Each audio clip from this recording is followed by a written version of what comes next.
The audio should be on. Hello. Hello, everyone. Hello.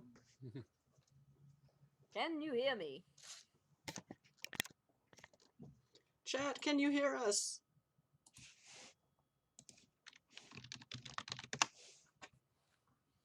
That was the first thing I put in Nightbox. That's Woohoo! a funny command.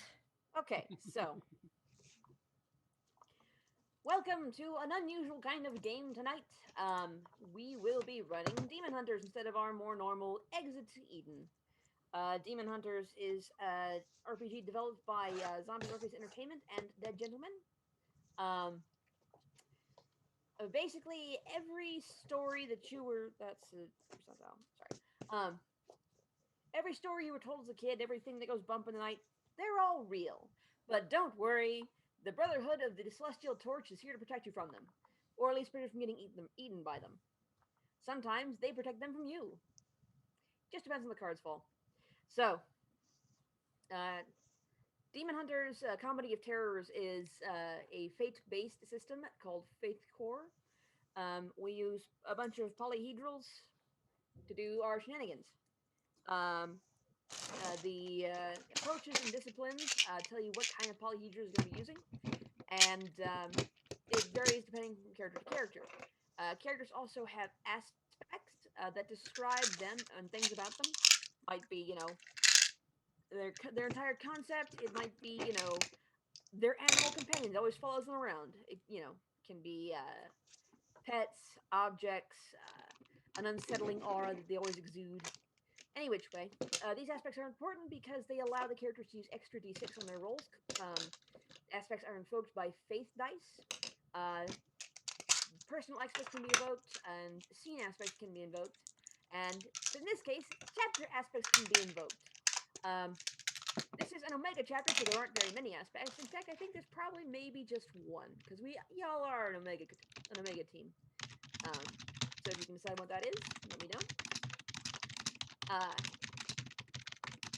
They also, if they don't like their roll, may choose to use demon dice. Demon dice, they can use up to 3 demon dice in a roll. They're all d6s.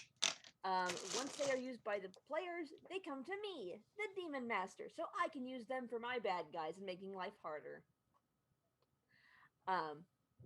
You as chat have several options to give either the players faith dice or me demon dice. It's up to you. Tonight's adventure was cribbed from another game system, Deadlands, Suede Deadlands. So we'll see how well this works. I believe Chris has the details for how buying things from players works. Yes. So tonight, we're leaving the channel points game up. So you can buy faith dice for the players or demon dice for the GM. However, we are also testing out a donation button. So, and then we're not monetizing this stream, but I have long wanted to have this stream run for charity. So if you type charity, ! charity in the chat, you will get our tip link, and all of the tips tonight will go to firstnations.org /COVID fund. So, First Nations COVID-19 Emergency Response Fund. I look for, if you join our Discord, which I'll also put a link, we actually have a whole channel for people to post fundraisers and charity links. I would love to have a revolving loop of various charities that we support with the stream if the donation link works out. So no pressure, but if you don't mind putting a few bucks towards charity tonight, both the charity, I'm sure, would appreciate it. We would also appreciate you helping us test out the charity stream. So, no pressure, though, because there's an apocalypse going on, and things are rough right now for everyone. So for people who don't have the cash, the channel points game is still up too. However, next week is going to be more specifically for charity. so the channel points game might not be available, but we will see. And it was Merc who chose charity tonight, as I figured, the fairest is dealer's choice, so. But yes, I think this is hopefully going to be the first of a long line of us supporting various charities in the middle of an apocalypse. So yeah, and if anyone has any problems with the donation page, just, ask in chat. We're watching, we're listening. So yeah, and that is tonight's experiment.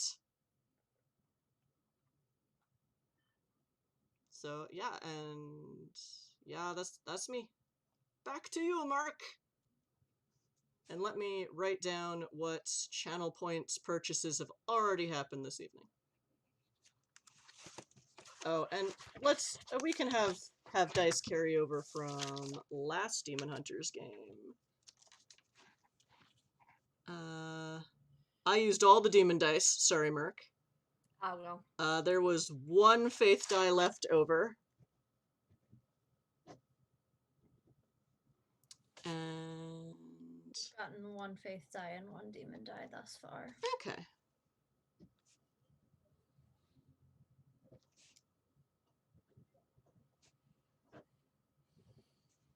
Okay. I'll keep track of the purchases, but Merc, keep track of how many demon dice you use. Because Yep. also, you shouldn't really tell me anyway, because you're the GM. Indeed. So, alright. So, we have a pool of 2 extra faith die. And Merc has 1 additional demon die. Yes.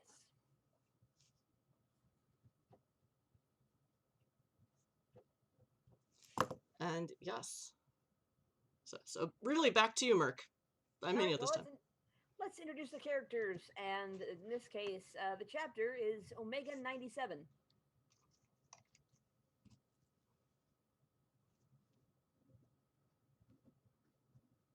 Because, yep. Otherwise known as, what did we come up? Sci-fi. We did. We did. Because we're definitely a nerd chapter.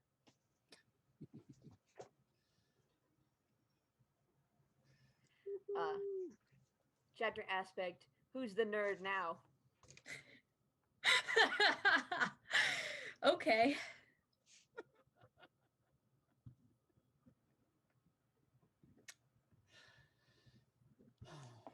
So if you haven't noticed, this is not Omicron 7.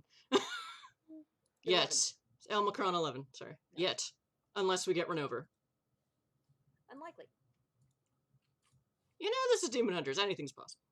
Possible, yes. Alright, so, characters, introduce yourselves. Let's start with Cassie. Okay. Hi, I'm Kathy Blexbrett. I accidentally manslaughtered all of my nerd friends in a filking accident because you know that thing where you can set a lot of Emily Dickinson poems to the Yellow Rose of Texas? I found out the hard way that you shouldn't do that with Necronomicon passages. So instead of just killing me on sight, the Brotherhood picked me up and is like, okay, if you promise to use your powers for good, you could maybe work off some of this bad karma and blood you just accrued. And I'm like, okay. So now I am the accidental cantor of Cthulhu, and as it turns out, he really likes puns. Who knew? And yes, so I'm just a librarian turned demon hunter and Cthulhu priestess. And yeah, that's me. Waltzing Cthulhu, waltzing Cthulhu. Yeah. And this is my emotional support Shoggoth named Grover. Though most of the time he's pretending to be a backpack because he's a shapeshifter. But he's my buddy. Alright, Shay. I'm Shay Blakely. I'm a pseudo-living college student. I ended up as a demon hunter after some chaos on my college campus, and an unrelated accident in which I clumsily resurrected myself. No one has taught me actually how to do this, so like it didn't go well. It has its benefits though. Actually, in the same chapter as Kathy, you might have some supervision now. I don't think I like that.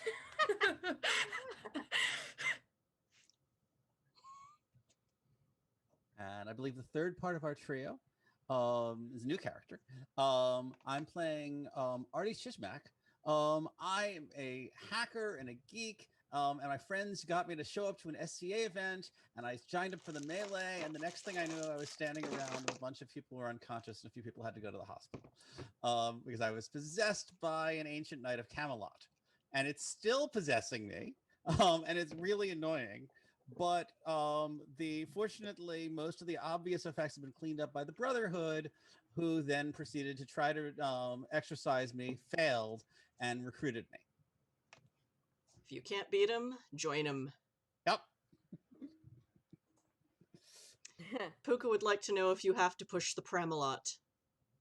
But Not that as Camelot. a hacker, he has to deal with spam a lot. Yes, I certainly have to deal with spam a lot. Okay.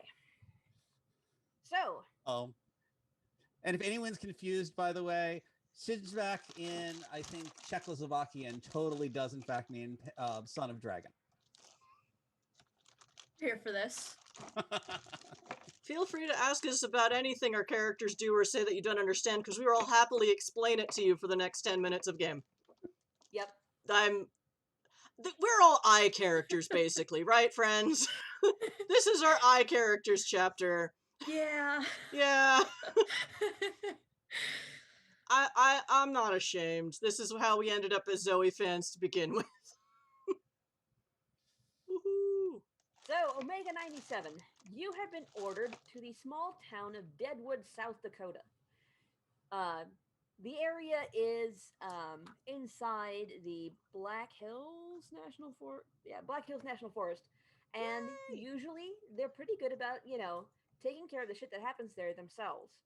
There are groups in the area and they take care of it. They're used to it. They know what's going on and they deal with it. However, they have been distracted, let's say. There's rumblings of giant underground worms coming up from the south because of illegal uranium mining in Arizona. So they have their hands extremely full. What is this doing about halting all continuing attempts to drill the Black Hills for oil? I'm sorry? I understand that Black Hills are... people keep trying to buy them to drill them for oil. Which sucks because they're sacred land. Yes.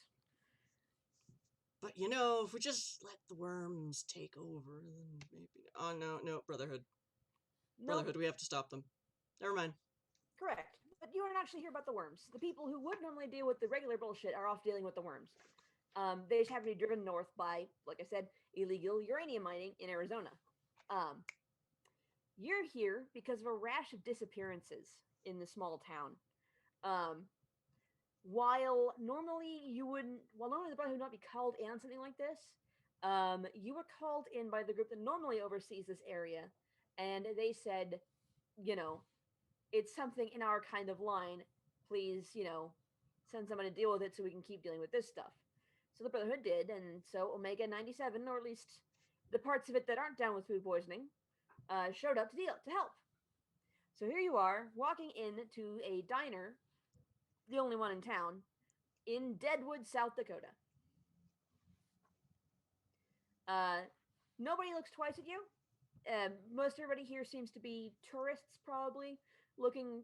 You can tell a bunch of the healthy adventuring types have been up since crack of dawn this morning. They've probably been out for a 3-mile hike already and are just here for a quick meal before they're back out on the trail again. So, meanwhile, are we basically ordering like a pitcher of coffee? Can we do that here? Because it's us. Coffee seems good. And one of us is Shay. I forget, I'll drink half of it myself in an hour. is caffeinated Yeah. still one of your traits? Yeah. The waitress kind of blinks Over at you, but caffeine. does leave the carafe on the table. She does warn Thank you that you. it won't stay warm. Oh, You it know. won't get a chance to get cold, I promise. I tip her very well. Caffeine So- is always a trait. Yes, Puka, especially on Shay's sheet. So she leaves you with the carafe on the table. Did you order any food? I did. I certainly ordered. Is it breakfast time? If it's not, I still order breakfast. Yeah, it's Yes. morning. It's mid-morning ish. They still got breakfast on the menu. They are starting to switch over for lunch, but it hasn't happened yet. Do we get it? Can we use diner? Diner is nerd natural habitat as a trait? No, I'm kidding. I'm almost kidding, but it is. It is our nat. We are three nerds in our natural habitat, a diner. Hmm. So we're having good breakfast. Yep. Diners Yep. have the best breakfast. It's just a fact. Small town diners, especially. On this one, it's no exception. The food they give you is in fact exceptional. You know, this might be the only diner in town, but by God, it's also the best diner, probably in a 50-mile radius. Which is Yay! pretty much saying something because Might need to bump that up to 100-mile radius out there. I don't know. Rapid City is within, I think, Well, there's As a Crow Flies, and then there's How to Drive Around a Mountain. yeah, but like 85 to 90 leads you right to Rapid City, which is like just outside the park. So I don't. Okay. Can I draw a line here? I have not been to this place. I will stop commenting. I haven't been to this particular place, but I have been to the Black Yeah, Hills. it's 30 so- miles to Rapid City. It's not that Oh, far outside okay. Rapid City. Oh. So like, I'm not messing about saying that 50-mile radius, best diner. Oh, I totally order a Belgian waffle if they have them. Yeah, they do. They come just nice, light, Waffles. fluffy. Got strawberries on it, whipped cream, real whipped cream, not the stuff that comes out of a can. I when no one normal is looking, I will just very very discreetly sneak, a spoonful of waffle with fixings into my backpack. My teammates know that it's Grover, but she's just like not going to deny Grover waffle time cuz that's mean. Grover deserves waffles too. That's fair. Shay would die for this this douchecraftian monstrosity that is adorable and soft. And They sure slimy, would. but They sure Um, I- might. I will ask whether they have a liquor license.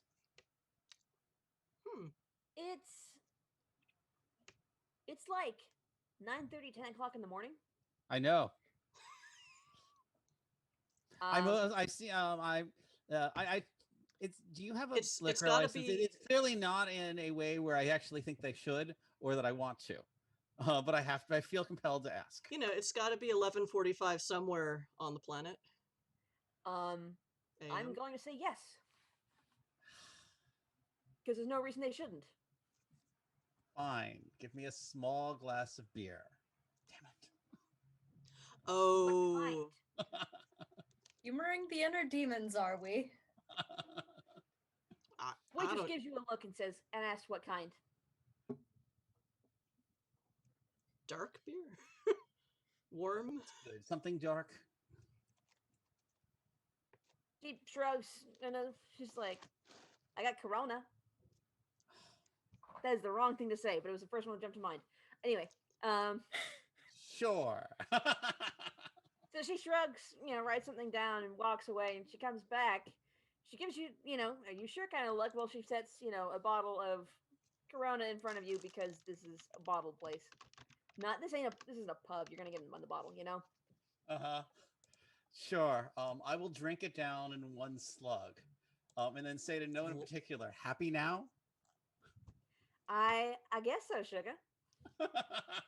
I just quietly eat my waffle, understanding that just because, some of us have inner demons, some of us have outer demons. Meanwhile, Shay is already on the third cup of coffee. On Is- the third cup of coffee, yep. Is Shay eating anything? Yeah. I just don't have the creative energy to figure out what the fuck is Shay is eating, so Let's just all get you know, waffles. it's diner Pancakes. breakfast. Waffles! Space eating silver dollar pancakes with a side of bacon. Sure. Why not? I imagine Artie's got the 2 by 2 by 2. Yep. 2 eggs, 2 pancakes, 2 slices of bacon.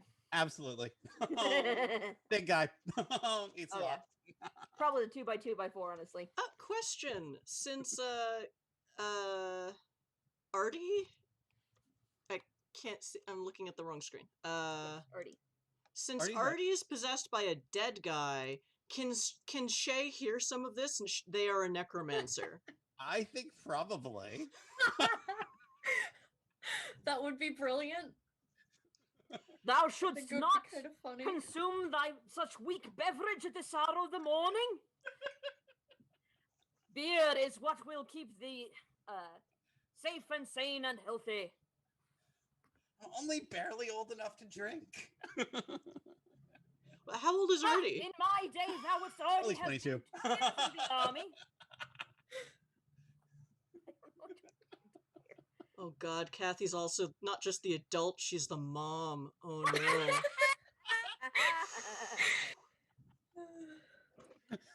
But halfway through your breakfast, you've got you've eaten enough that you're not gonna be snappy, but you haven't finished yet. Someone else walks in, clearly a local. He's tall, dark-haired, dark-eyed, and he clocks you immediately and walks straight over to your table. And the waitress is just like, and he's like, so he sits down, and the waitress is there with a cup of coffee and a short stack of pancakes. And he sits down, and he's like, "Are you from the Brotherhood, then?"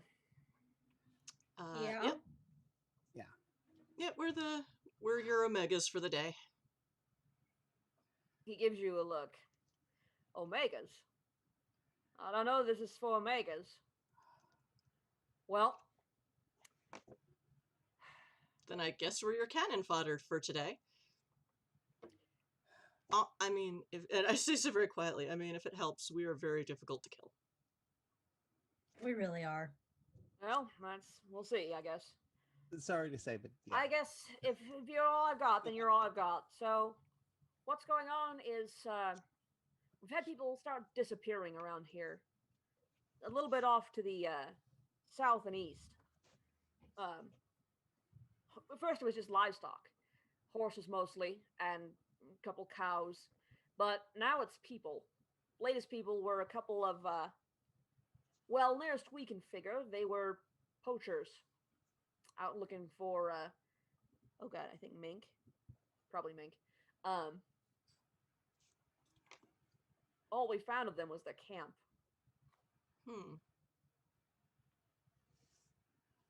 So, we need somebody to look into this because it's definitely something. Like, our people all agree. It's not something for the police, but Okay. we don't know what, and we're not 100% certain where. We just know it's to the southeast. Okay, So- and it's not it's not connected to the other matter that your chapter is currently tangled up in, Um, the worms. he shakes his head. No, nothing to do with that. But also, it's not really a chapter around here. We're not affiliated with you. We just knew that you had the manpower to spare to help deal with this. Oh, you're local. Yes. Understood. I'm just doing this accent because it started and now I can't stop. Well, I mean, you're American. You sound American. You're more American than the rest of us. Like, wait, was that problematic to say? I don't know. Anyway, no, it's cool. Are there any ground rules you want to set out for us before we mess up your space? Well, I would ask that you don't raise any dead. Most of them around here are either ours or gonna be unquiet if you bring them back, and I'd rather not have to deal with any of that. Plus, it doesn't look good to our people. Got it. I involuntarily look at And Shay. this is why I asked in advance. That was a good question. Not my first rodeo. That, you really can't do anything that someone else hasn't already done at this point. Yeah, As much as we would wish otherwise. Yeah, but we're newer Brotherhood members. I at least would like to not make everything worse on one level by trying to fix another level, if Well, if you possible. can keep technology to a minimum, that would probably be for the best. Wait. Oh, you mean weird technology? No, I mean modern technology. Wait, modern tech? Okay. You mean like cell phones or like time machines? Because there's a lot of levels of technology in our organization. Technology in general, guys. Come on. Okay, We None don't of have a that, cipher okay. anyway. that is true. We didn't bring a cipher. It's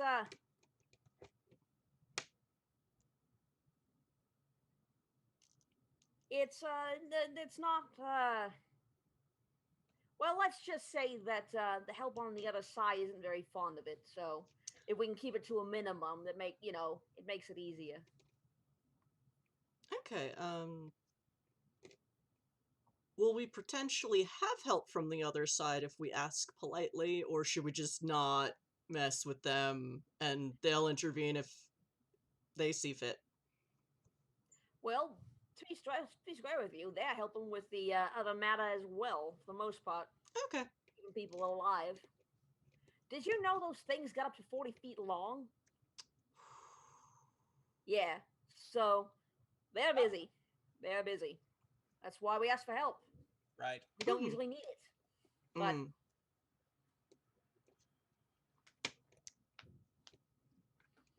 So, So- Location on a map. What's the area? We shouldn't try using technology anywhere around here, or once we get a little closer. it's mostly in the forest area Right. because there's a bit carved around the city. But once you get into the forest, it's considered more polite not to, you know. Sounds good. so relating to the disappearances, I take it it's been a total disappearance with very little evidence, or Well, like you found those guys' camp. we found that camp, and it's not a total disappearance. We've found, well, mostly clothes, if I'm real with you, but lots of blood too, and bloody footprints. Lots of That's blood. not So do you intimidating get at the all. impression? Is it the blood from the victims? Do you think they're dead? Josh, you are soft again. Eat your microphone. Sorry. Here. Better. Yes. Okay. Sorry. Angles are apparently really important. So is it enough blood that you were pretty sure that the people who were disappeared are dead then? Or you're not sure? We're pretty sure they're dead. We found some clothes, like I said, and it's well, clothes is a strong word. Rags that used to be clothes. There's not very much structure left to them. Wait, And you found rags. Any sign of what cut it? Was it like more likely to be a single blade or claws? we're pretty sure either claws or teeth. It's a little hard to tell from what was left, but the edges are all ragged. You don't get it on a sharp blade like that.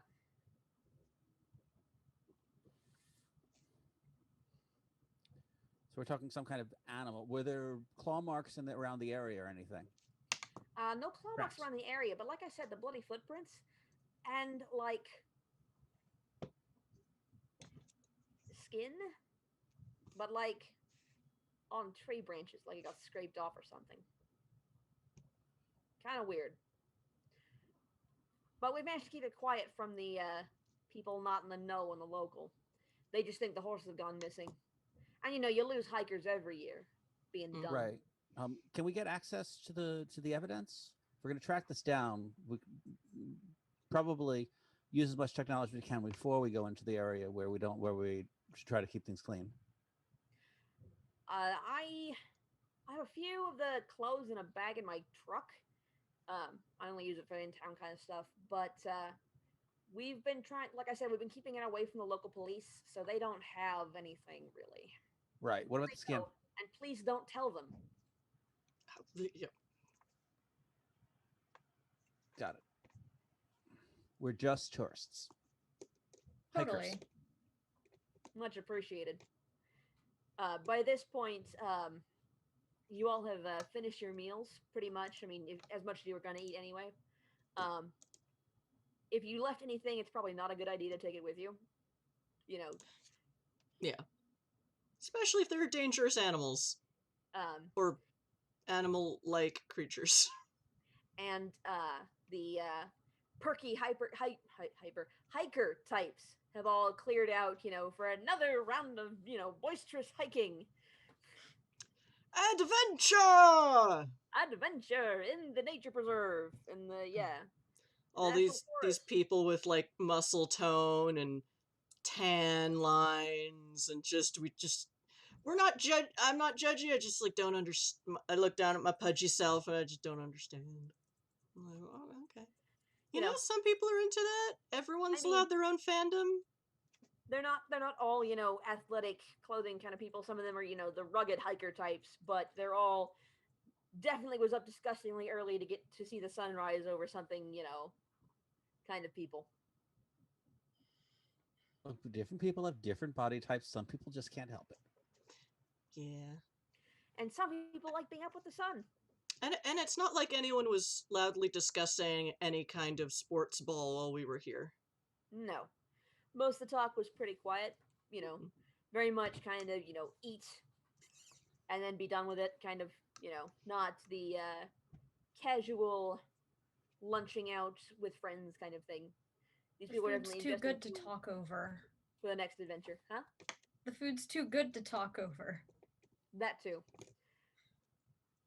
And your contact has definitely finished his pancakes and coffee Okay. before we all leave. Okay. What's your name? What do you call yourself? You can call me McLeod. Was that McLeod? McLeod. Okay. Okay. So Right. he leaves money for his bill and leaves you all outside. All right. Yeah. Actually, he covers your guys' tab too. Oh. And Aw. Well, he that's did me a nice. favor. So he leads you all outside to his truck and is like, maybe we go to a different parking lot before we do this. Might Sure. be a good idea. All right. No So problem. you all load up and you drive to a parking lot, like, because it's like street parking, but there's lots on for each end of town because it's not a very big town. You can just park at a lot and walk in, basically. Yeah. And the lots are not improved. They're dirt and parking spaces basically. So he parks in the back of one of those, backs it in, and hops out. It's like, okay. And leads you around to the trunk and opens it up. And inside there's several black plastic trash bags, big ones, heavy duty. Okay. That's more than I was expecting. Well, not all of it is stuff we found. Some of it's he pokes one of them, kind of shoves it away, and you hear the rustle of leaves inside.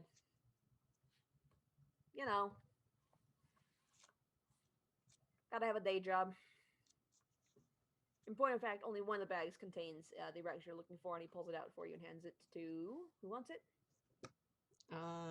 I look at the necromancer. So it's like, well, Okay. if they're dead, if they're dead, Rug and take it. So he hands you the plastic. I the mean, bag does not raising the dead include not talking to ghost tourists?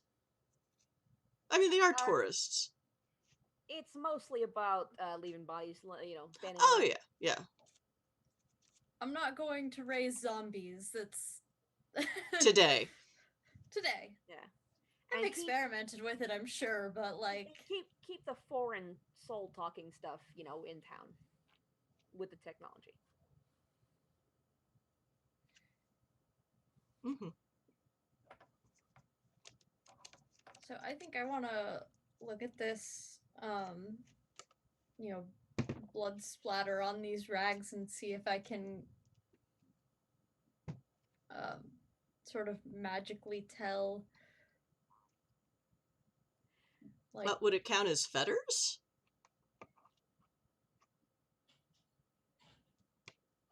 What? What does that term mean in this context?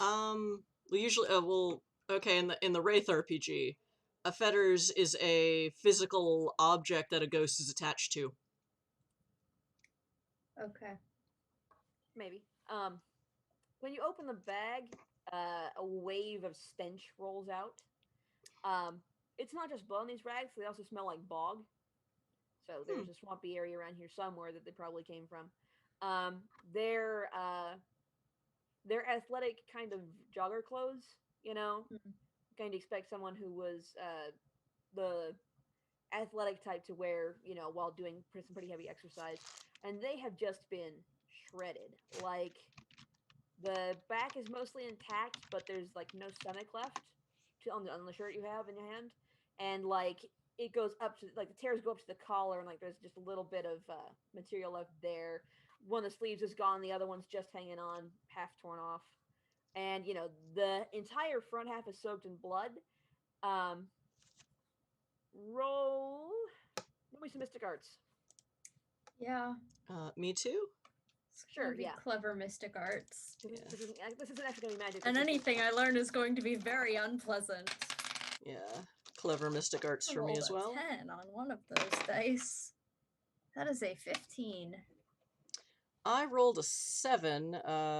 My discipline dice rolled a 1. But Shay is better at this than me. So I'm just gonna let that lie. Okay. So you're Shay. not getting a faith die from that.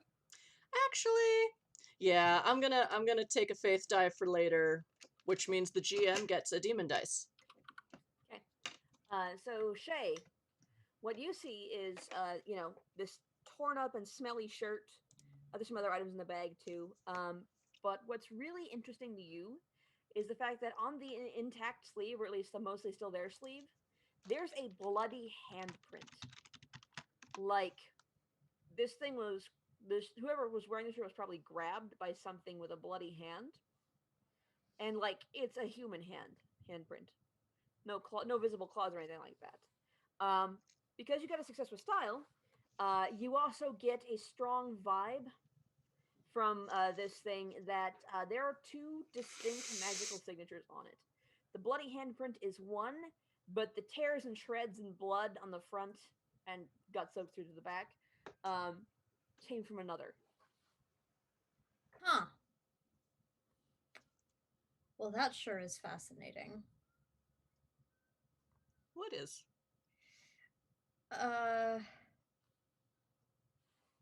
This one, I'm gonna point to the handprint, is different than the rest of this. Hmm. I'm not entirely sure how, but it does call back to mind the mention of bloody footprints around these places where people have disappeared. Yeah, lots of them. Well, not lots of them, but more than one set at every place. And they look like human footprints for the most part?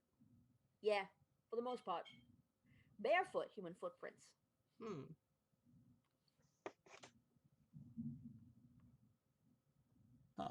Can you give me the locations? I'm going to pull out a computer, as long as I can. Can you give me the locations people have been found? I'm trying to get a locus. Maybe we can get a better idea of where these things are. Sure, pull the map. So do you pull the map? I'm going to pull out a map and try plotting things out. Okay. He points to a couple. Let me zoom in here. Okay, Grand Rapids, and see if I can actually get place names to show up. No, okay. Well, use the other map. Give me a second.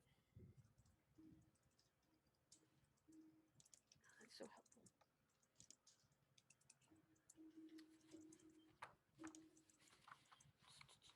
Okay, so most of them are concentrated in the southeast, in the hills. That's so helpful.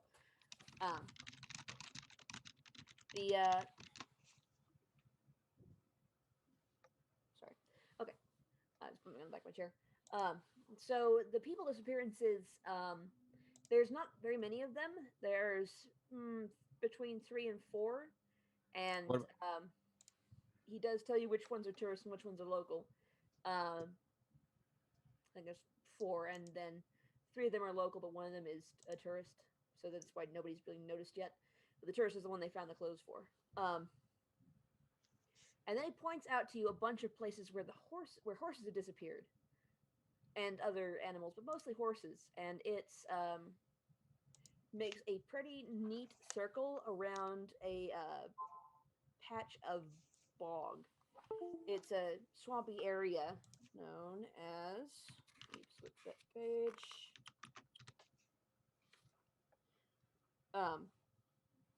It is a kind of woody kind of swamp. Uh, when you zoom into the area, it's locally it doesn't really on your Google Maps or whatever. It doesn't have a name, but McLeod, or at least the person calling himself McLeod, leans over and goes, "Huh? I never really noticed that. The my mother used to tell me about those woods. Called them horse eater woods. Said that if you went in there, you'd get eaten up by the horse eater. I always thought she was, you know, doing those things. Tell your kids, don't go here. You'll get in trouble or that kind of thing. Something to scare the kids to keep them out of the woods. I didn't think there was anything to it. Well, I think we're gonna have to hunt the horse eater. I guess. Well, I don't know about that. Like I said, the people I usually work with, they've never had to deal with it. It hasn't been a problem before. I don't know what started up now, if it's anything at all. But there is someone who might know. Oh? The owner of the general store. Most people call him Trader Dick.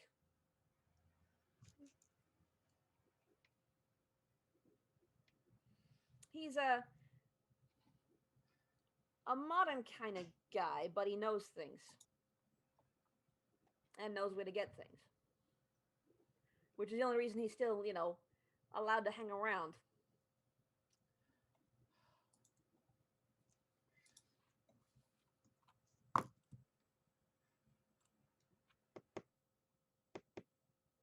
You mean by the people from the other side, or do people here try to push away people or too modern for the local ideas? Well, to be honest, he's called Trader Dick not because he's a nice guy, but also it's a little bit with the other side, and it's a little bit with him being a dick, and it's also a little bit him knowing too much. But he's useful, so he gets to hang around.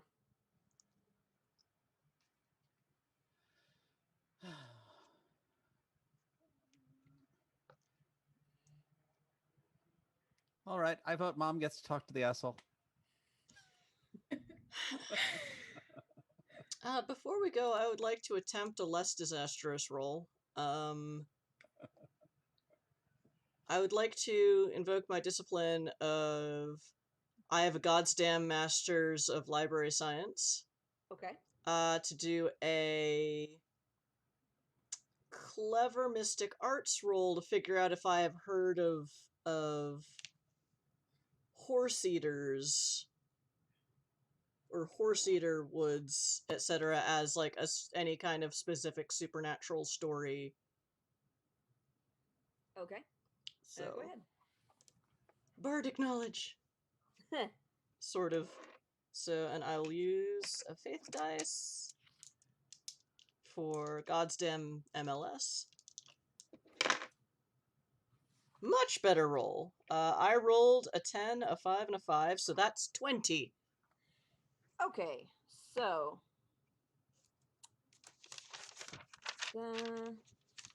It is could be a physics be damned, but it's not my game. But in this case, it's unlikely be damned. So yes, you've heard of the horse eater. You've heard of Horse Eater Woods. It was a story you read in one of those compilation books of scary stories. Not necessarily tell in the dark, but like local legends or whatever. And like McLeod said, it's mostly a story they tell kids. But what McLeod didn't tell you is that there's another part to the story that most of the mothers don't tell him. Is that um, Horse Eater Woods only wakes up, quote unquote, and eats horses once every 37 years or so. It's pretty regular. First, the horses will disappear, and then people start getting dragged in to the woods. Once no one's the stories were unclear on what was in the woods, but it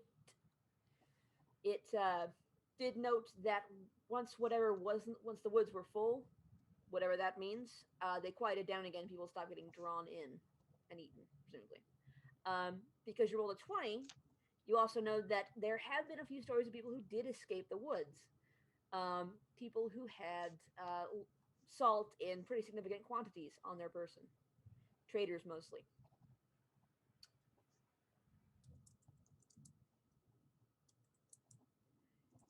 Hmm. The stories don't mention anything about bloody foot or handprints, but Hmm. Sorry, I'm taking notes.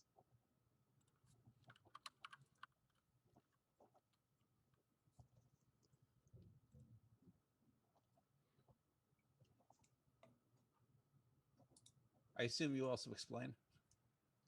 Yes. Okay.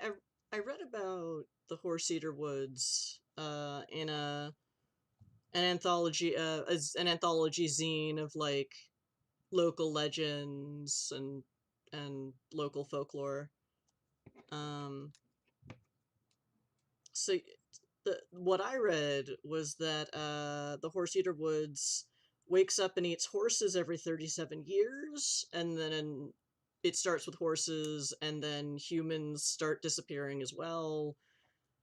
Uh, and no one, no, it the legend didn't really specify what was in them, but just that it seemed like the woods got full and then just stopped eating people, and the disappearances would just stop. And a few people escaped, I guess without saying what they saw, and they tended to have a ton of salt on them, like, because they were traders. And doesn't say anything about bloody foot or handprints. So it sounds like we have two reasons to visit the trader then. Yep, that's what I was Salt. thinking. Salt. Hello, we would like 10 pounds of salt. McLeod's eyebrows raised with every word you say. It's like, I never heard about the salt pot. I guess it makes some kind of sense. That's consistent with other ghost and or demon stories. Or it just doesn't like the taste. Maybe. I mean, salt. Or it could be a giant slug. We're really not sure, although the handprint Yeah. don't seem to point to that. Maybe. You want to walk to traders, or do you want to? I mean, it's not that far, honestly. It's this end of town, but if you want to drive, it'll be a bit for parking, because and you can see people are walking up and down the streets, walking in the park places people would park and whatever. You can just walk. I don't mind walking. All right. So it's like, God's like, okay, well, follow me then. So he heads into town, and it's a couple storefronts up. You pass, it's a tourist trap of a town, so you pass the obligatory crystal chimes and healing shop. You pass, the tchotchke shop, and then you finally reach Trader Dick's. I would like to note that I did not make this name up. It's actually in the book. Amazing. Fantastic. I approve.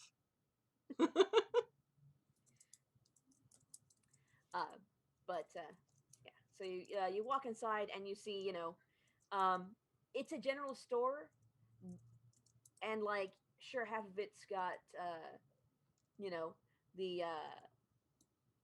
hiking goods. You see, you got canteens, you got collection of hiking sticks and the hiking pins and stuff that you expect tourists to buy, so they can decorate their walking sticks, and some fleece blankets that say Black Hills National Forest on them, and then behind that you get to the food, and the first layer is touristy food, the snacks, the jerkies, the I expect to be, a rugged survivalist. I don't need this rugged survivalist food.tm kind of stuff. But then behind it, you get the bulk staples that the locals probably buy. Giant bags of beans, huge cans of crushed fruit, and this kind of stuff. Importantly, are there big bags of salt? There are. Fuck yeah. They come in 1 pound, 5 pound, and there is a 10-pound sack, but there's just one. All right, let's get a couple. Do we each want to carry a 5-pound bag of salt? Carry a 10 Sounds pound. great. Okay. Well, so we'll get 2 5-pound bags and a 10-pound bag of salt. 20 pounds of salt should be enough. If it's not, I mean, like, we've got bigger problems. Okay, Grover, this isn't for eating. If nothing else, we have the problem of we're carrying around 20 pounds of salt. It's a McLeod science experiment. just watches you grab these bags of salt and stuff because they're not, the most ergonomic to carry, and just haul it up to the front. And he's like, "Okay." Oh, this is about to get a lot weirder. If this is the weirdest thing you see all day or all week, then we'll consider ourselves lucky. You know what? You're right. You're absolutely right. So you haul the salt up to the front, and you set it down on the counter with a thump, because that's how you always set down heavy shits on the counters when you're gonna buy it. And a guy who looks not entirely unlike McLeod, might be a cousin or something, folds his newspaper down from where he'd been reading it, sitting behind the counter on like a stool or something, and leaning back with his feet up on the register. And he just folds it down and looks, and he's like, "Huh. I guess y'all are hunting for something." Not obvious. Well, I don't normally sell. Hang on. Let me try a different accent for this guy. Well, I don't normally sell this much salt otherwise, and I don't particularly see such a diverse group of folks, let's say, less than they're here after something. We could be I can't wandering believe cooks he calls trying in to... outsiders. This he says to McLeod, and McLeod's just like, "Well, 40-foot underground worms will do that to you." And he's like, "Fair. Very fair." He takes his feet off the register and actually sits up on his stool chair kind of thing and puts the newspaper away. "So, that'll be $50. Hang on. I'm trying to think. Because it's more expensive because it's in the middle of fucking nowhere, but salt's not very expensive on its own. Oh, like $20? I have no idea how prices work. Chat, price per pound of salt in South Dakota or North Dakota? I forgot. South Dakota. South Dakota. I know I can get it for like 60 cents a pound around here, but it's like, that's from the bulk barrels. So and this is cooking salt, not like driveway salt. Yeah. Which I'm sure they sell a lot of in the Dakotas.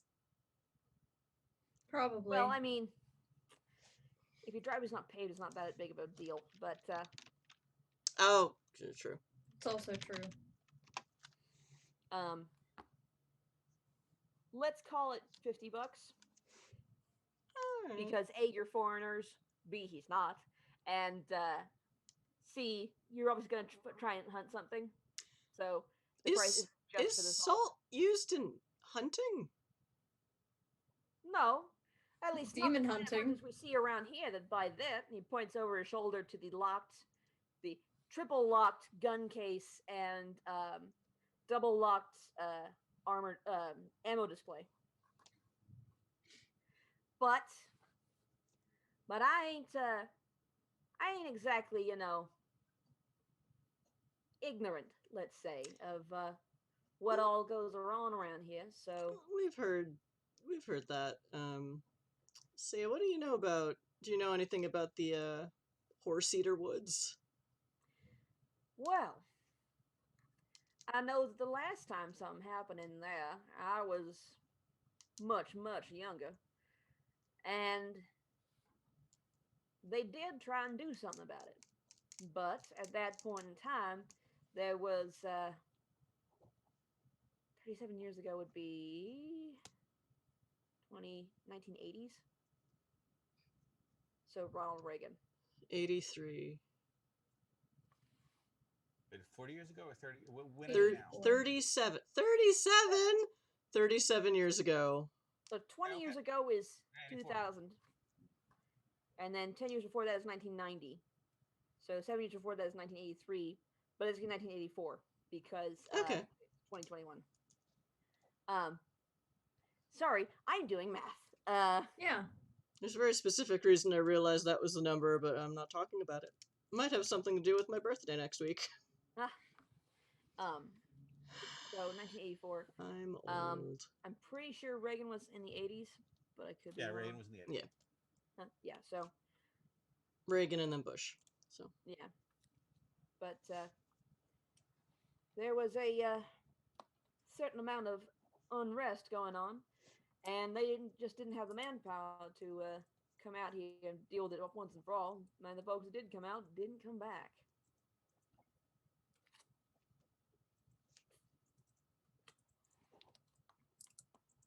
Do you know what they tried?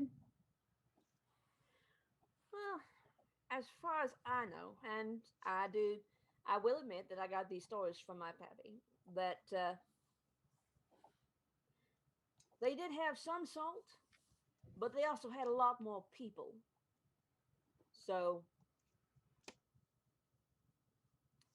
maybe it was too many people, maybe it wasn't enough salt. Maybe they just got unlucky. All I can tell you is they went in there with 10 guys and a pound of salt to split, and they didn't come back out. Hmm. I don't think, he looks down at the stack of salt bags you've thrown on the counter, that'll be your problem. Nope. We're not taking any chances with that. Certainly not. However, I will also tell you that 37 years ago, I hear things, and I heard about the footprints. They didn't happen 37 years ago. Hmm. So it sounds like there's a new element already involved. Or a different one. That I This don't year. know. All I can tell you is what I know. Mhm. You know, people who leave handprints are usually not. Wait, there are handprints and claw marks. And Bloody and handprints and footprints and bare claw footprints. marks that had a different magical signature to them than the handprint did. Hmm. So that's two different people. Two different forces, let's Origins say. of blood.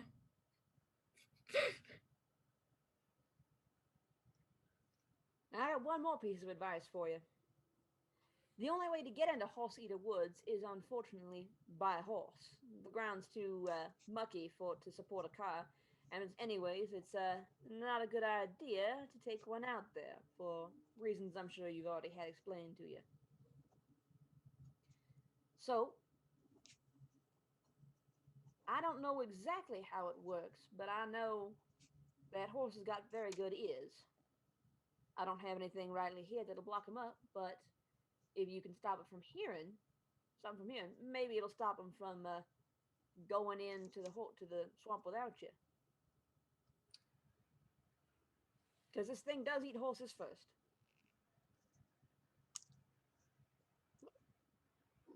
Wait, so you want to take the horses there, but you don't want to bring it inside. Is that right? It's up to you. Horse Eater Woods is about 10 acres, thereabouts. Okay, where in this town are we gonna rent horses? McLeod pipes up behind you. I've already taken care of that. It's just been in town. We've been in town, so I've used my car. But I've got some set aside for you. Oh, thank you. I didn't know how many people were coming, so I've got your choice of 10 approximately. But I was hoping for a little more of a fighting party as opposed to an Omega team. But you're who came, so We'll try not to disappoint. Well, I'm coming with you, so if you do, we're all dead. That's how that works. So no pressure then. Okay. Right. Do, Hmm. do, You have a lot of horses. How much do you mind if some of them get eaten? I mean, we may want to take a change of mounts that we leave outside and horses that we bring in. I'd rather none of them get eaten, but That's some of fair. them Would be do, You I don't have to understand. bring them in. I will say the more horses we bring, the more we have to make sure they don't get sucked into the woods, even if we leave them outside. yeah. It's true, but if we bring in only 4 horses, then we end up down a horse if one of them does. We can string them along if we need to.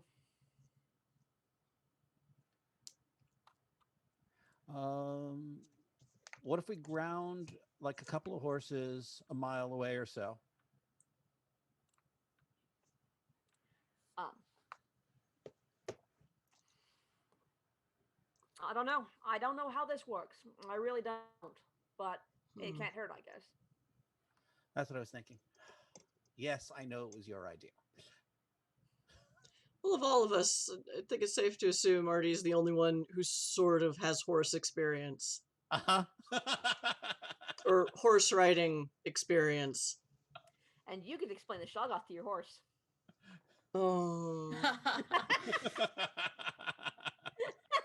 Grover, stay in backpack mode, okay? No, I mean it. I mean it. No, you can't eat the horsies. That's not part of the deal. Also, you'll have to carry around a 5-pound bag of salt. Well, then don't digest it. Both McLeod and Dick are staring at you.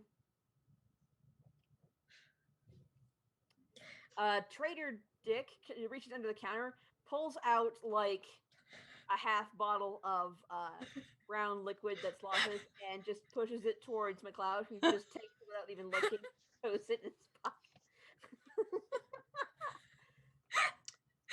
Thank you for the follow, Daryl Button. Ah, that's Smeghead. Oh, that's Smeghead. Thank you for the follow, Smeghead. From the Zoe Discord. Woot.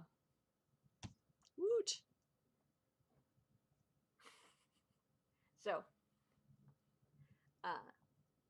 any more questions for Trader, or do you guys want to start getting towards your horses? I'd like to start getting on. I don't have any more specific questions. Yeah. So you don't, Shay, you don't want to try talking to the former owners of the clothing to try and get a first-hand account before we go in? Or is that not ghosts less your thing? Sometimes you are one. I could try it. I was a little bit nervous about, getting first-hand shock of anything too unpleasant. But, yeah, I think if I'm like careful about how I am crafting that spell, that should be okay, and asking questions might be useful. All right. Yeah, we'll do that out. We'll do that not in the general store. Yeah. Good idea. I already think we're batshit because of you two. As you leave, a couple of sweaty hikers walk in and make a beeline for the drinks cabinet. I think as we leave cooler area. That's what I mean. the backpack will extend a tentacle and wave at Dick, just in case he's still confused. He'll wave back. Perfect. So you guys walk out. Are you gonna do it on the street corner, or are you gonna go back to the car? Go back to the car. I'll go generally out of sight. Yeah, let's go back to the car. Let's So you not go back- play Freak the Mundanes today. Yeah. We're already freaking the local non-mundanes. Lol. Yeah. So you get back to the car, and please give me an occult, some kind of roll, please. Alrighty. And Merc, you have another 2 demon dice from Vampiric Yoda. Ah, thank you, Vampire Kyoto. Please remember, friends, while we do have the channel points game up now, we do have a donation button. They're important tools to be helpful later. Yes. So if you have some spare cash, we will be donating all of today's donations to First Nations COVID-19 Emergency Response Fund. And we haven't tried this yet, so we're not sure how it works. So if anyone's made a donation and it hasn't popped up in chat, please tell us, because you're trying to make the system work. That's fine. No pressure. We are in the middle of an apocalypse. Link isn't loading. Oh, for blah. Now I can do something. Okay, we can also wait till break if people in game want to wait. Break is in another 10 minutes. Yeah, it seems to load for me. So Okay. I'll... Me too, but deal with it it's then. my account, so or it's my page, so I don't know. Yeah. Yeah. Oh, and Daryl Button Faith dice bought for us a the faith day. Thank you. Y'all Thank know you, how to Smeghead. in a pool. Plus your own personal 3 faith dice. Yes.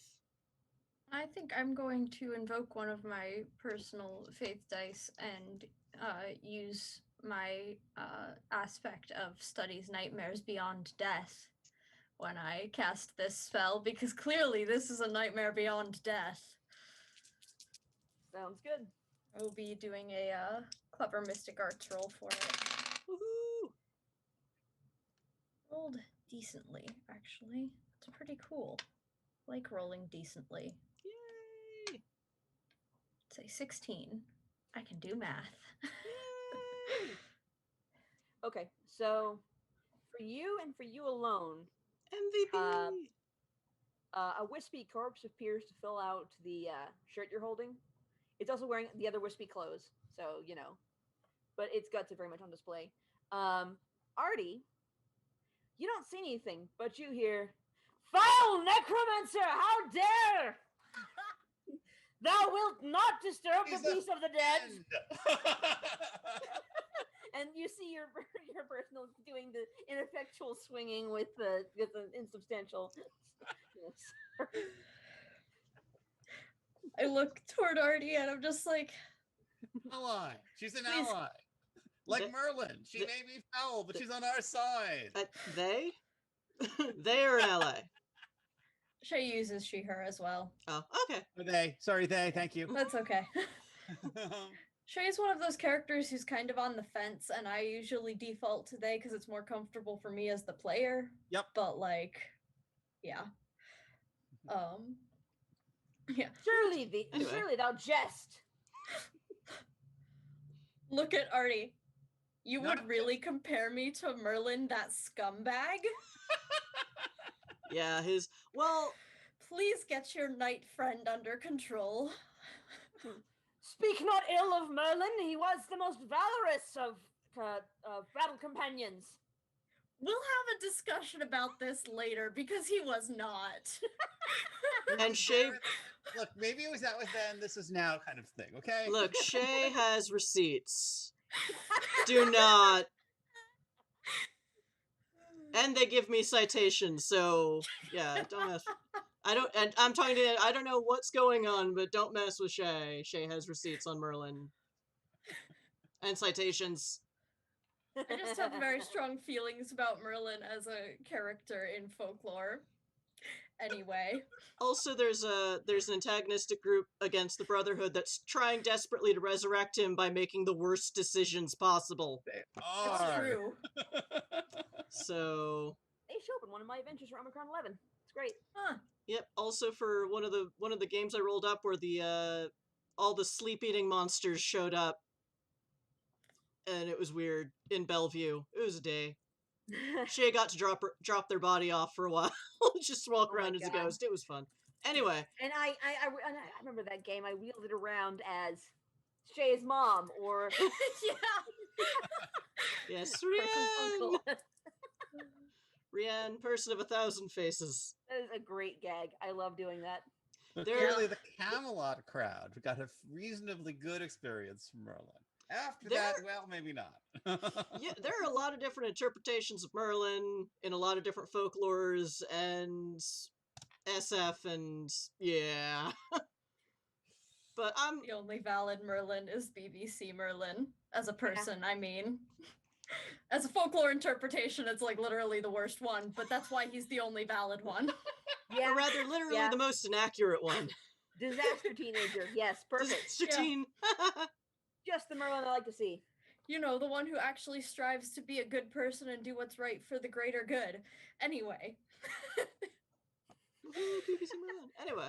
So, but that yelling aside, you get the wispy corpse of the hiker who definitely was disemboweled by something, and probably eaten, mostly and partially because it's the cavity is open, but the organs are not there.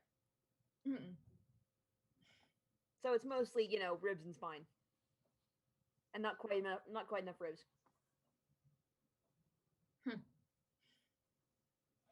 So, does this person like react at all to being summoned from death? They've got the blank 1,000-yard stare on their face, and they're definitely looking through you. A fair and valid response. Gonna kind of move into their line of sight and be like, hello? They don't Have really some respond, but their eyes do track your hand.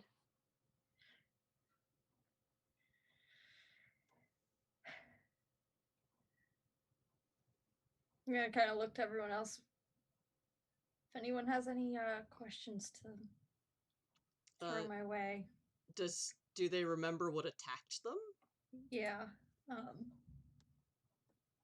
Gonna be like, I'm generally kind of touchy about making someone relive their trauma, but he's kind of dead, and we kind of want to prevent more people and horses from getting eaten. No, not so you can eat them. No. Jog off. Yes, that's a monster. Also on our side, at least for the moment. Grover's nice. If Faith, this modern era is not the honorable place I so suspected it to be. Right, because the past was so honorable towards women and minorities and non-binaries. Yes, chivalry. People live a lot better here. Or dudes that weren't rich. Or at least couldn't wield great mucking hunks of metal around. True. Anyway, so yeah, if you could just ask him to relive his trauma. At least I'm owning up to it. So I'm getting an image of the damage, which is interesting and kind of informative in its own right. Kind of have caught this person's eye a little bit, and I'm gonna be like, are you able to tell me at all what happened to you? I was running and, well, jogging. It was a nice area, quiet. The markers, they were there, but they'd been moved. They were fresh, but it was a nice day, just dawn, going out for a dawn run, and I heard something in the woods. It wanted me to go to it, but I didn't want to go to it, so I turned to go back down, and then they grabbed me. I couldn't get away. They were, and you can see it starting to fuzz around the edges. They took me to the center, and it was gray and slimy. The teeth, huge teeth. The maw, it's going to get me. And it's definitely, the ghost is definitely losing cohesion at this point. Yeah. And you can see it starting to twitch and jerk like it's being, like it's trying to get away from something.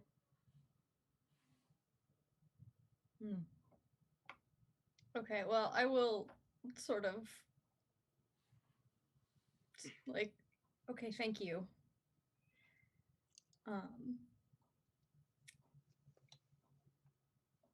And then where was the path that you were on? Or where was it supposed to go? Did it have a name? Give me a second to look at the map again. Okay. Okay. I just figure that's probably the place to start looking. Deep-a-deep-a-doo.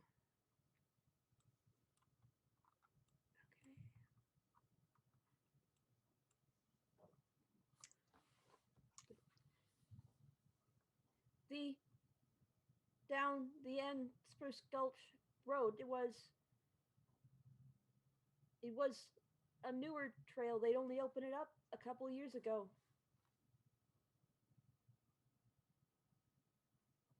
That's fascinating.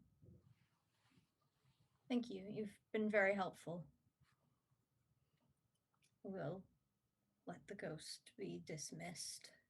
As you let go of the magic, the ghost twitches and wriggles again, and like you hear a fading scream, and like you can hear squelching noises, like something is taking another bite out of this thing. Squishy, squishy, squishy. Yikes. Squishy noises. Squishy and crunchy. Oh. Yep. Okay, so that's the cue for break. So I usually take a 10-minute break in the middle of game. Bookmark back into this. Lose it again. And yeah, so are we good for break? And then I guess when we come back, we will ride Parse our all of horses. that. Yeah, let's unpack some things. All right, is there anything else we want to get to before we go on break? I'm good. I think it's a good place to break. Okay. All right, so Welcome to Deadlands.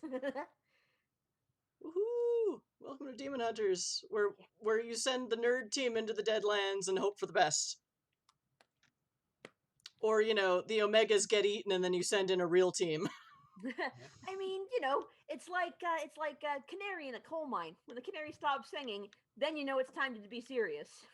Yeah, and that's what Omegas are for. Survive long enough and you get to be on a senior team, which is anything other than Omega. Yep. Alright. So,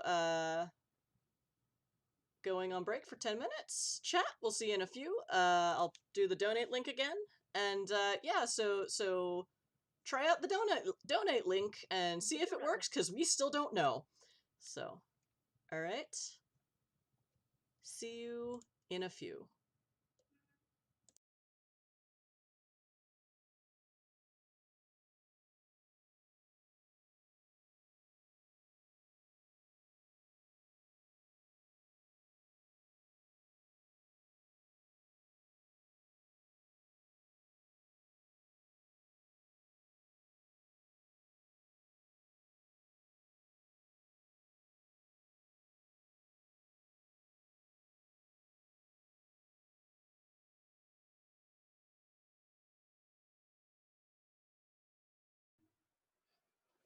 And that's still not the fade-in I want Streamlabs to do. Uh-oh. Are you... Oh, my mic is working. Someone else say something. Something. Woohoo! Audio works! Audio working is good. Huzzah. Someone gave us a donation. I can see it on Streamlabs, but it unfortunately is not showing up in chat. So Kathy will be quiet for a moment while I look into this, but gamers, keep gaming. First, give me a roll, because we're just gonna cut directly to being at the horses, essentially, unless you guys wanted a conversation in the car on the ride over. Nah. We can assume that I would have conveyed all of the information that I got to the slime group. Okay, so while there are many occult forces that are repelled or attracted to salt, it could still be a giant slug. It definitely could be. Suppose it could be. Well, Grover, if it has tentacles, then yes, we can try to negotiate with it, but I don't think that's gonna happen. Well, you don't just try. You haven't tried to eat anyone on this team yet. I don't think whatever we see in on Spruce Gulch Road is going to be quite as discerning as you. Like the caveat yet. Um, uh, the car ride takes you out of town, but not too far out of town. Back up the main road, honestly, towards 90. And it pulls out, ends up pulling into a empty parking, another unimproved parking lot next to a small ranchero style house with a corral near it, which has got the horses on it. Um, there are saddles. The horses aren't saddled, but the saddles are in a shed nearby, so saddling the horses is no problem. However, I will require rolls from both Shay and Chris to approach the horses. Okay, and we have another faith dice and another demon dice. What kind of roll is this gonna be? Question. It's a roll to approach skittish horses that know you're undead.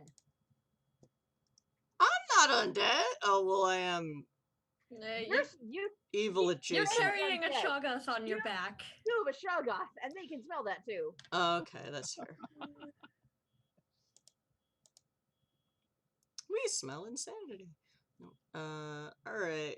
Well, it smells, it smells like Fishy. It smells like rectangles and tastes like the color magenta. So, Octarine. horses are very skittish about that kind of thing. Okay, so I'm gonna try careful, which is a D8. A social engineering, which is a 6. And I'm gonna use a faith die for my discipline lifetime of customer service. And I try to magically tell these horses that we are friends, impress upon them the concept of friends. Okay. And how are you doing that? I know it's Mystic Arts, but what's the other one? Clever. Okay. Yeah, It's not a conventional approach. sounds good to me. Okay. It's gonna be an 8. Okay, I rolled a 13. There's a 1 on my faith die, so I'm gonna keep it. You need at least a 10. Yeah, so I 13. will use a demon die. Woohoo! You can use a demon die. And I will get the 2 I need. Very nice. Okay. So, both of your horses are, still ears flat, whites around the eyes kind, but they let you approach and saddle them up. I did not expect to see the magic of the elves and a necromancer of the Northeast. What do your horses look like? A horse. Yeah, he's a big brown horse. He's got like a white sploosh down his forehead and nose. Shay, you grabbed a Pinot. Okay. I don't know what that means either. We are not Texans except Merc. Actually, is that a bad stereotype? I'm sure not everyone in Texas knows what a horse is. I just happened to have riding lessons when I was younger. Yeah. Artie, what kind of horse do you get? I think a pretty big Clydesdale. You don't find a specific Clydesdale, and Clydesdales aren't as big as you think they are. I mean, they're wider than they are tall. Okay. The Budweiser Clydesdales are actually, I believe they actually apply for separate breed status, but they are bred for their height. Oh, okay. They're the ones everyone sees, but they're actually specifically bred to be that big. But you Got do find a real bruiser of a horse, almost 20 hands, part Percheron, you're guessing, and his name is Bubba. Sure. I make friends with Bubba. I may have a voice in my ear telling me how what I should be doing wrong with Bubba, but I've actually done this before. Yes. Also worth noting, these horses are cross-trained, and you, Mr. Artie, are, I believe you actually may be cross-trained as well. I'm not sure about Cross range means you hold in one hand and you move to either side. Mhm. Straight range, you hold in both hands and you tug the side you want to go on. Western versus your. I think I'm probably using English writing, not Western writing. That's it. But if you're a knight though, you'd almost have to be cross trained because you'd have the reins in one hand and a big fuck off sword in the other. It's true. That's true. That's why I'm like. That's why I didn't say Western and English because like if it's Western versus English, you are most definitely an English writer. But if it's cross rein versus straight rein, I'm thinking you're a cross rein writer because you have to be to hold anything in the other hand. I mean, a lot depends on how the horses are trained. I think the horse is probably trained Western. Yes, And the so horse the is definitely trained Western. These are definitely Western trained horses. Yep. And you two look like greenhorns. But Mister, I have a knight bonded to my soul. I don't know. I think I can make friends with a horse. Yeah, you can. I'm just saying. I think you might actually be cross trained. Yeah, no. And you The horse exude is responding better to cross ran. I'm using cross ran. and you exude an aura of horse friend. As opposed to my aura of not horse friend. Of dead. Dead and rotting. Actually, you're lucky they responded with fear because horses are in fact opportunistic carnivores. If they find something pretty freshly bred, they will try and eat it. That's what the sword is for. Don't hit the horse with the sword. Yeah, I will not. horses, most ungulates actually. Yeah, I think I'm right in saying that most ungulates are opportunistic carnivores. So like they're not gonna hunt for it, but if they find it, they're not gonna say no either. They can deal with it. Pukagar, horse foe. Right. So you all get up onto your horses, and McLeod's riding his, and stunting on all of you lames. Like Artie is sitting, bolt upright, like Artie is sitting, extremely properly, bolt upright, feet braced in the stirrups. Meanwhile, you're up, you're in the saddle, you sit like a sack of potatoes, and Kathy's managed to put her foot entirely through the stirrup, including the heel. I have been on a horse before, but that means nothing. I'm a New Yorker. I can't even drive a car. I'm supposed to know how to ride a horse. They have stables in New York. Not many. In the fancy ass part of the Bronx, or the cops. Yeah. So McLeod points you in the direction, puts Artie in front, because horses will follow, lacking other directions, and goes and while you guys are starting out very slowly, just kind of walking speed, he actually goes and rounds up 4 more horses to tie in a string and bring along with. It's where you tie all their bridles together, essentially, and just you got them on a string. And you all set out for Horse Eater Woods. It's a fairly longish bit of riding, certainly long enough for saddle sores to start.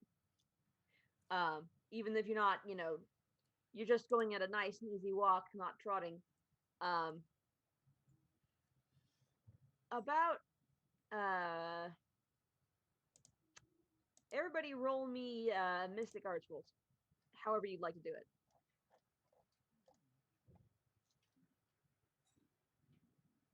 That's a 12. Kathy and Artie too. Oh, what was it? Mystic Arts? Mystic Arts and whatever you'd like.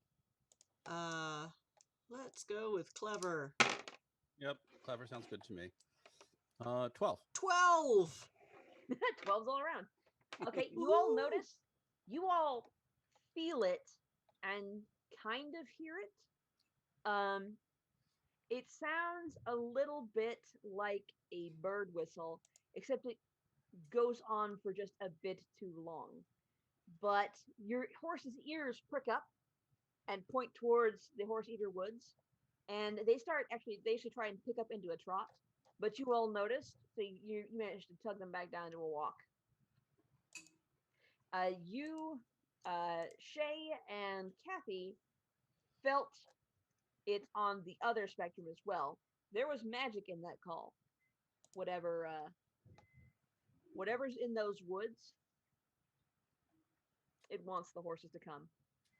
Hmm. Sounds like how it wanted that runner to come. Do the horses pick up pace, or like do their ears perk up? They're like, ooh. No, their ears definitely perked up, and they tried to pick up pace, but you guys had noticed in time to pull them, Oh. trot before falling off.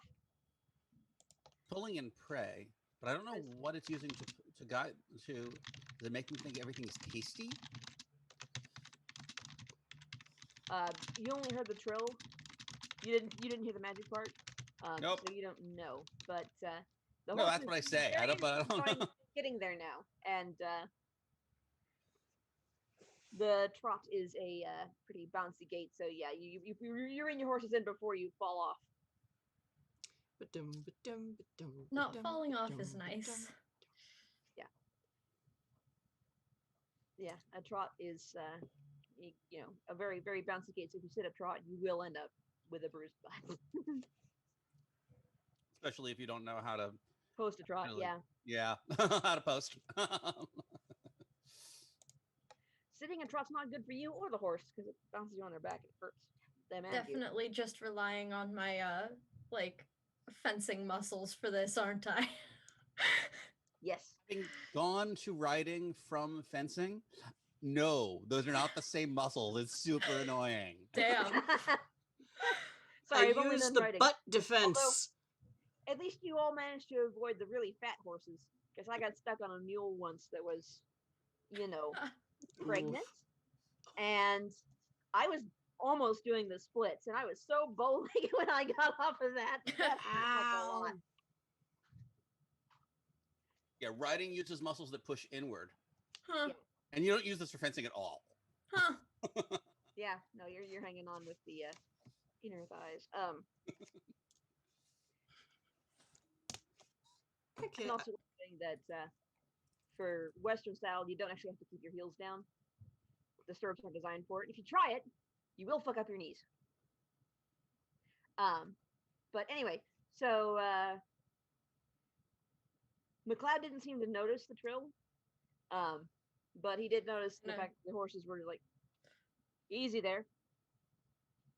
You keep riding.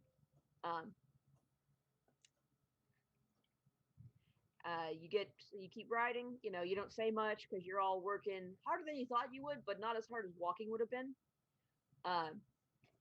And it's about another half an hour before the noise comes again, and because you're closer, it comes louder this time. So, Actually, after the first one, I'm gonna look over McLeod. Hey, did you hear the evil thing calling the horses just now? I thought it was a bird song. Nope. That was some magic. I don't know how to ride a horse, but I know magic when I hear it, I think. Yeah. Well, do you want to leave the other horses here? Probably a good idea to not bring them much closer. It's not an open field, but it's not heavy forest either. So y'all stop and dismount, and he actually separates the string out and ties each one to a tree by its own rope. Mm-hmm. Brain cells. So if something goes wrong with one of them, they don't all run into the bloody maw. Or slimy maw. Slimy maw. Slimy maw. I don't know what a ground tie is, but I'm guessing this is some kind of ground tie. Huh? I said I have no idea what a ground tie is, but I was guessing this is some kind of ground tie. There are trees. Tying them to trees. Oh yeah, okay. So no, he's not gonna stake them down. It's too easy to pull Got out it. stakes.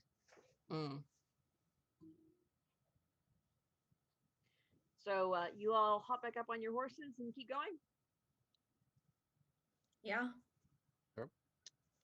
So about half an hour after that, the call comes again, and your horse once again, horse's ears prick up, and they start trying to trot, and you're a little closer now, so you two feel a little bit more, and like the horses resist you when you try and pull them back into a walk, even though horses are usually pretty lazy and like walking more than like trotting, especially when they got potatoes on their back. No, baby, no. Don't head towards the light. No. Oh, dear. So as you About how much continue, farther is it in? the you're in trees now, but the ground is doing a gentle downslope, and it's getting muckier as you go. You can't see where everything starts because you're just going from trees to more trees, and it's not like there's a fence going. This is Horse Eater Woods, at private cross. Nothing like that. It's just you happen to be you keep going in a direction, and it's sloping downhill, and you can't see terribly far. I mean, it's not horribly choked with undergrowth and stuff, so you can get the horses through just fine. But it's also not a straight visage line. Oh, that's where the tree line starts. You know, But we're still on a trail. yeah, Or you're in effect. a Well, beaten path. No, you actually stepped off the beaten path a while back. Oh, okay. Yeah. So I'm thinking we should either leave the horses here if we think they'll be safer, or we should take them with us all the way so that at least we can protect them.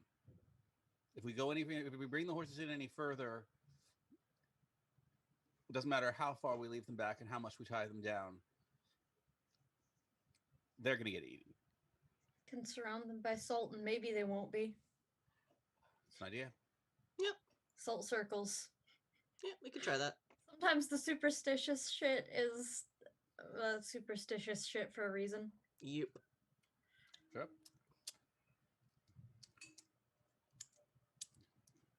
Okay.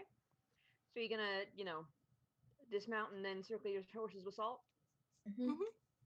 Okay. Does that use up all of our salt, or can we No. reserve? Okay. You probably use up at least a pound and a half of salt doing this, especially Okay. because once again the cloud is going to tie them all to different trees. Mm-hmm. Okay, do you mind using the 10-pound bag for that? Sure. Okay. Makes my load lighter. Mm. You probably use between 1.5 and 2 pounds of salt to circle your horses, because you're not huge hunking line. It's just a line of salt. Big enough to still exist on the forest floor in Yeah, that a too. bog a little bit. Yeah.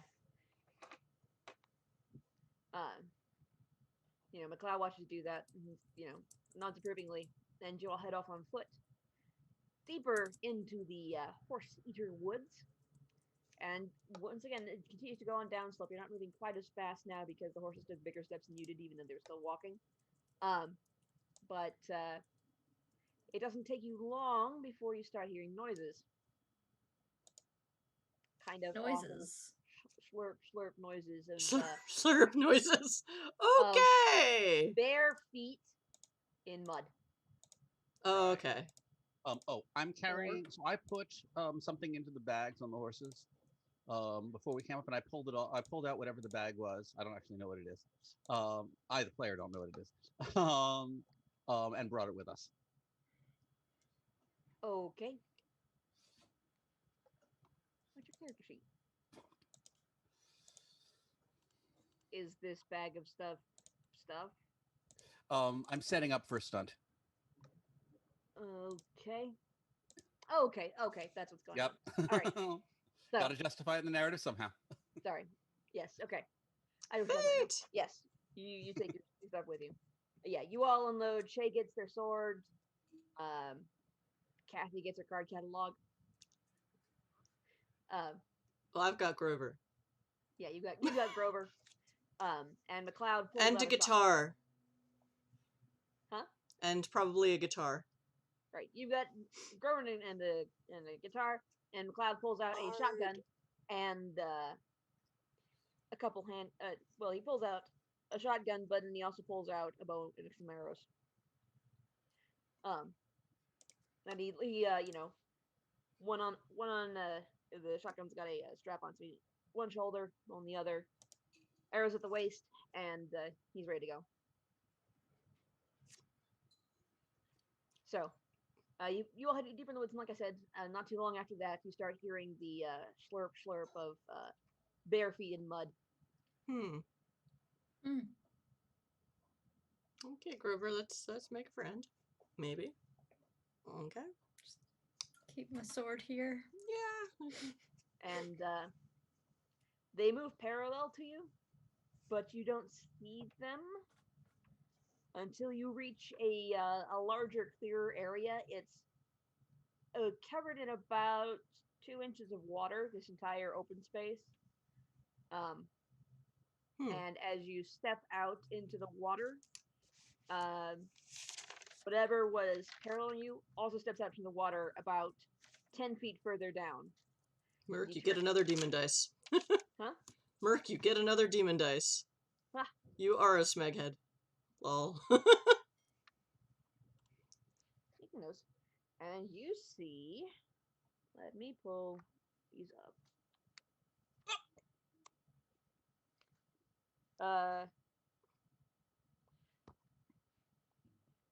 You see you see 5 humanoid figures. And you kind of hope they're dead. Because they haven't got any skin. Makes sense. They left it behind on some trees. Yep. And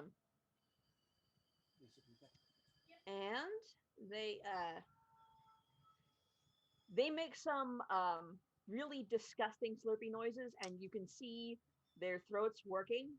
Okay. Like they've been trying to say something or whatever, but all come, no skin, no lips.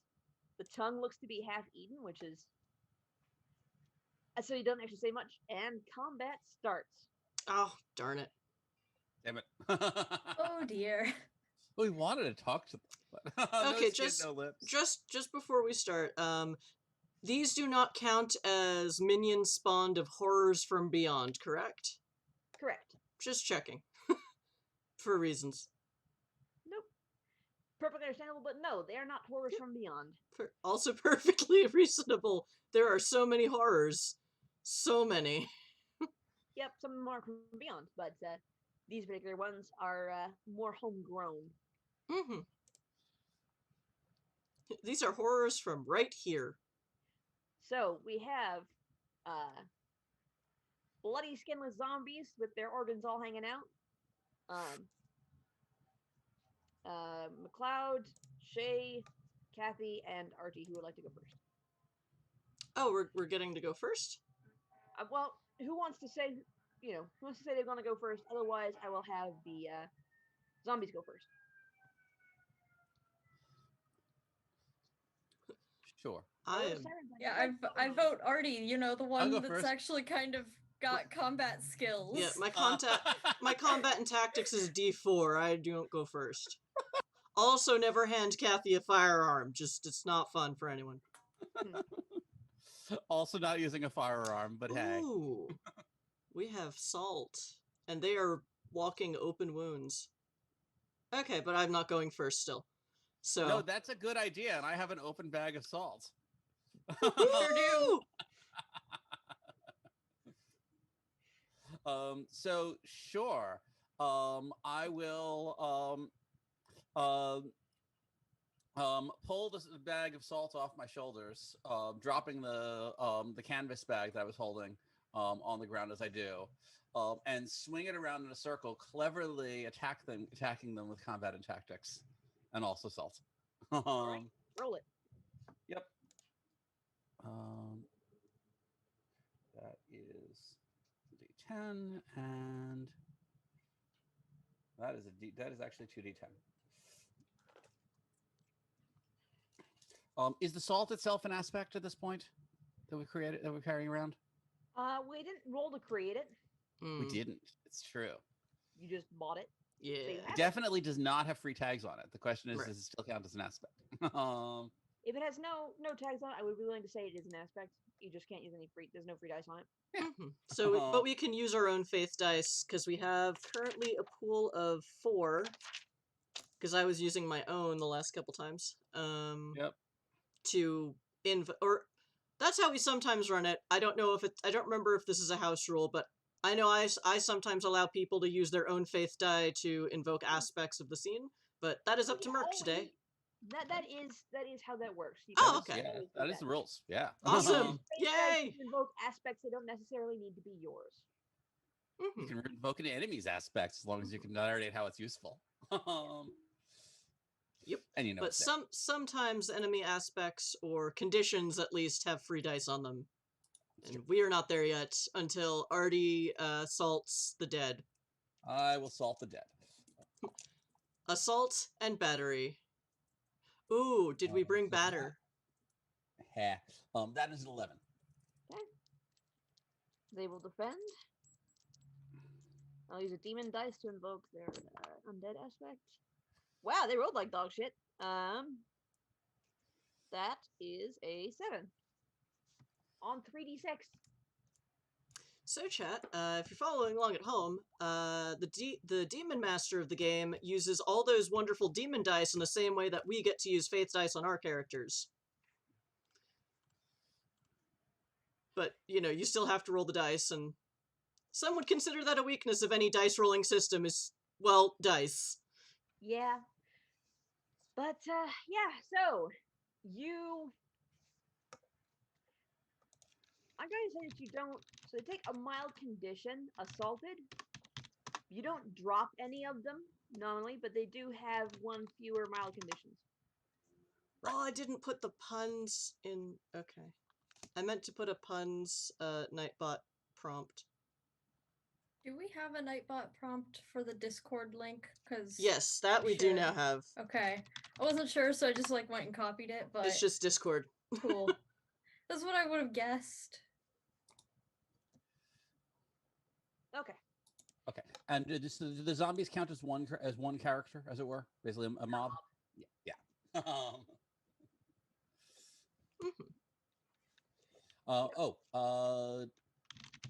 In this scene are us and also the zombies? And McLeod. And McLeod. Sure, McLeod can go next. I want to see how this goes. Okay. McLeod's gonna look at the zombies and he's gonna look at Shay and it's like, well, that's why we asked you not to reanimate the dead. We should have been taken care of a long time ago. I mean, he's not blaming you. He's just saying, you know. See, this is why I can try unanimating them later. He's gonna unship his shotgun and try and shoot one of them. And he's got.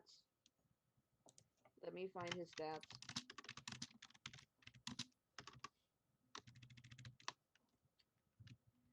Oh dear, is that in this or the other one? It's gonna be the other one. Yeah, it's gonna be the other one. One hot second while I grab the other book.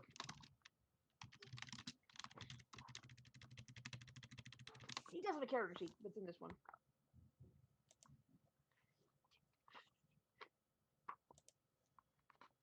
The fun thing about not running the game and the stream is that I can do fun things to the stream while waiting my turn in combat. Woohoo! Like this.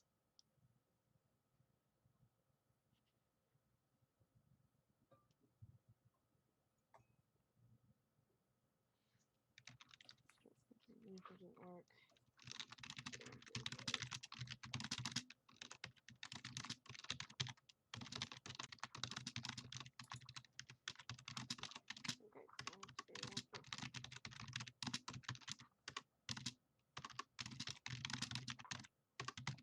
Ah, here we are.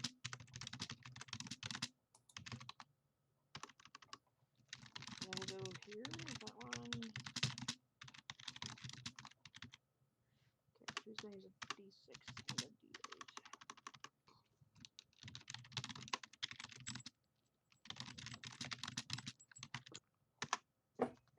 He got.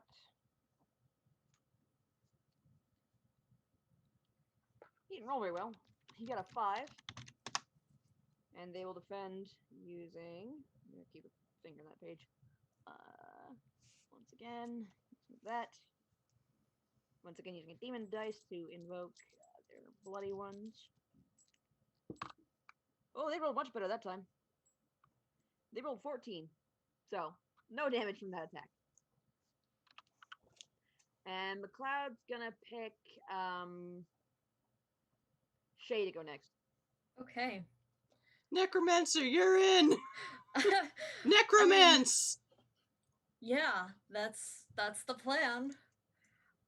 I think I'm going to I have my sword out. I have my sword, but I can't actually pull it out here, so there's a wall. Anyway, kind of point at one of them and like kind of focus myself on that and try to unanimate that, as I said. Okay. Sort of just try to magically rip that soul out of this weird reanimated flesh bag that is missing a significant amount of flesh. Zombie cutbacks. So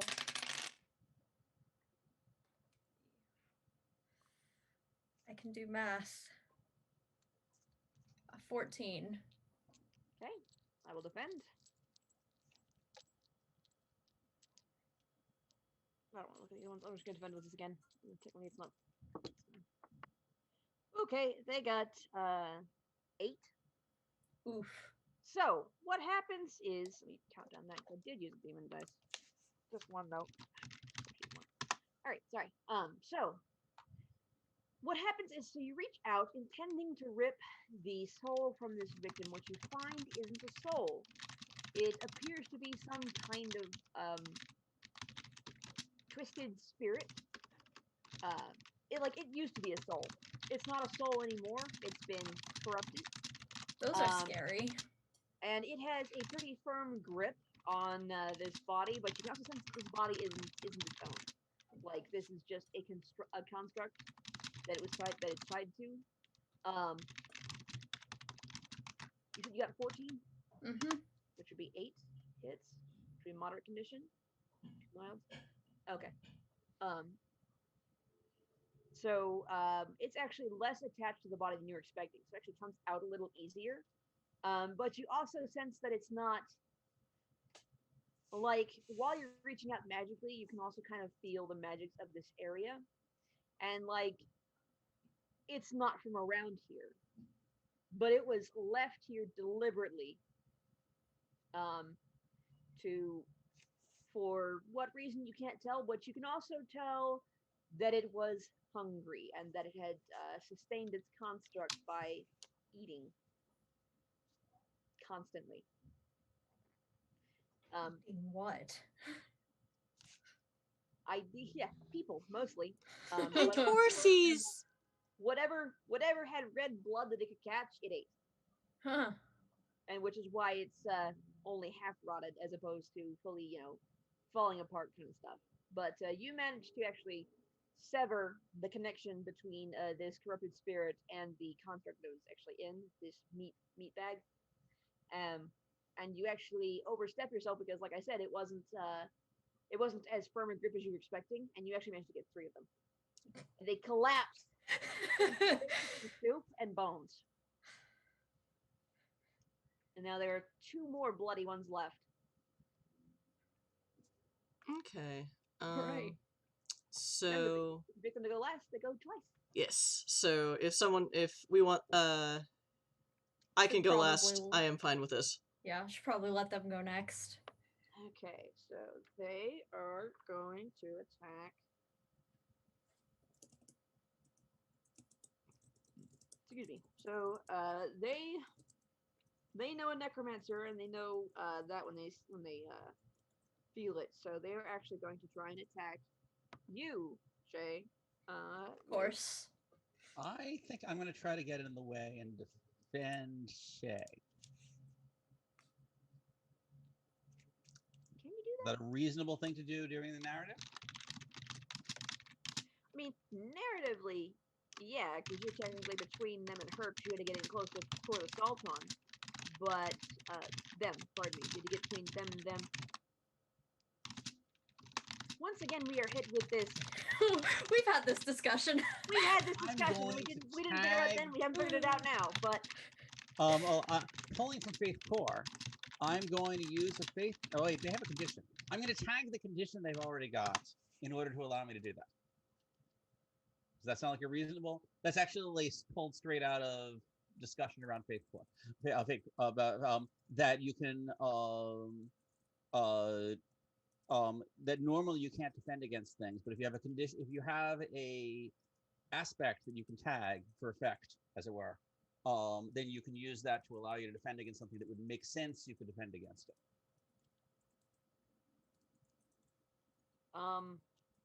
We've always don't- played you can always defend as long as you were the one being attacked.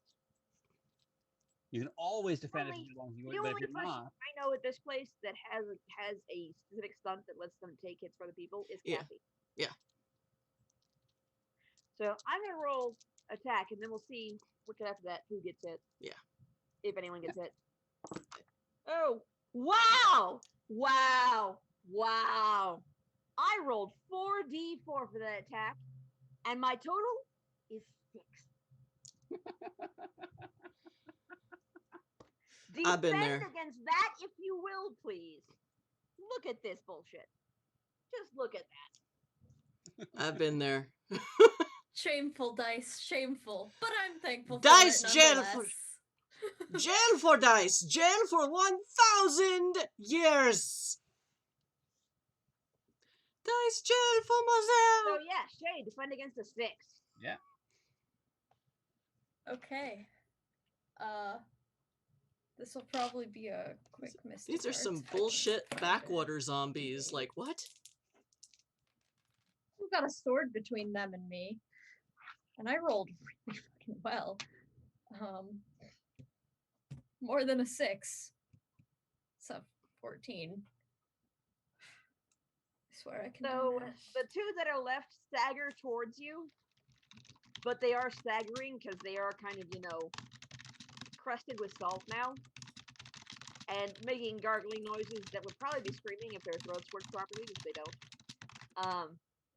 And you just kind of sidestep them like they're a bunch of drunk people in the street, it's like, give me a hug, and you just like step to one side and they go sailing past you.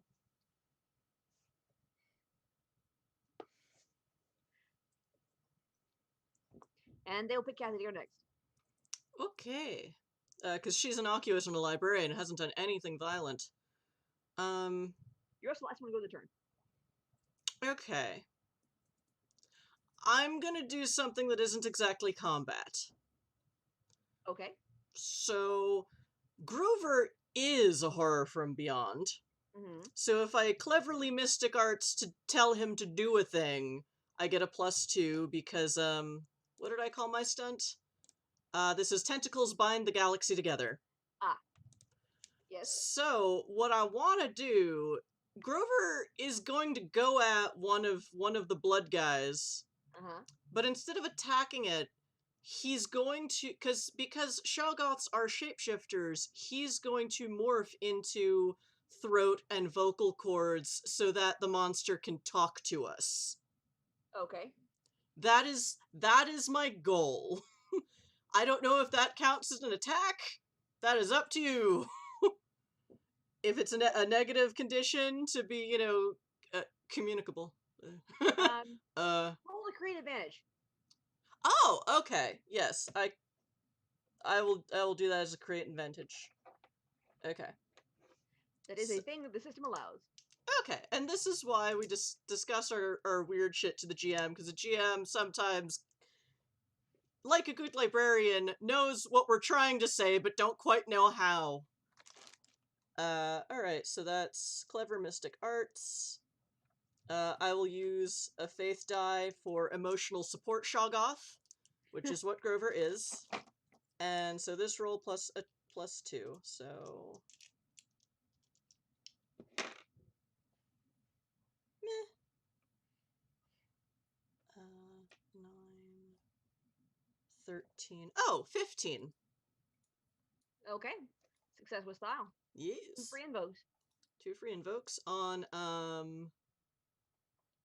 Voice for the voiceless. Voice for the voiceless. Skulls for the skull throne. No, sorry.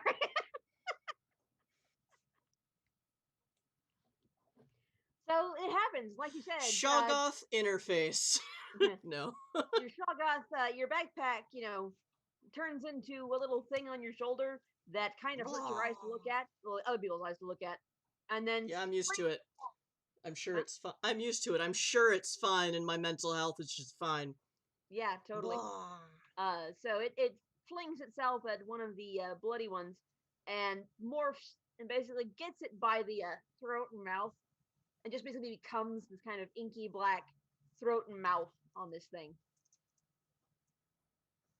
And top of the round, who do you want to go next? Top of the round. Since Shay is the necromancer, and I just gave the dead means to speak, I'm gonna point it. I'm gonna Shay, talk to them. Maybe. Okay. Okay. I witnessed this happening. I have no idea what's going on, though. Look, you talk to the dead. I talk to the horrors from other dimensions. This is how it works in this. And Artie hits things with his swords. Dead and the horrors from other dimensions are the same thing. Okay. Not these dimensions. Oh. You would wish you could just die in some of these dimensions. It is. Okay. Anyway. I'm Shay, sure. you're up. Or actually, no. I mean, well, no. If I say the bad guys go next, it doesn't mean the bad guys are gonna start talking. So, yeah, Shay, you go next. I will, and you are more than welcome. Point my sword at the remaining ones and the, one with the Shoggoth. It's very obvious because it doesn't have it's from about here to about here. It's black, inky blackness instead of red raw. Yeah. Meat. Shoggoth-based balaclava. Yeah, so I'm gonna point my sword at that one specifically and be like, you want to tell us why you're here? Hungry. Yes, I've gathered that. Yeah, we got that. What else? Stay, hills, drive out, tourists. You don't like the tourists. Drive out, eat them, make area. They don't say area. Make the land. Add, make cheap. Okay. Hate that. Wait, they're trying to drive down property values? I'm not sure I heard all that effective. Okay, well, as a New Yorker, that does make sense, but you still can't murder people for it, so... So, who made you hungry? Traitor. At this point, McLeod's like, oh, well, though we had some offers recently from some developers, miners mostly, oil developers as well. If they're trying to drive the tourists away, Puka has declared property for the rezoning god! I didn't think they'd try anything like this. None of us thought they'd try anything like this. Or we'd have put a stop to it before now, but it makes a certain kind of sense. I don't think they have anything to do with the Horse Eater Woods, but this is a pretty popular tourist spot. And the tourists go away, so the revenue to the area dries up.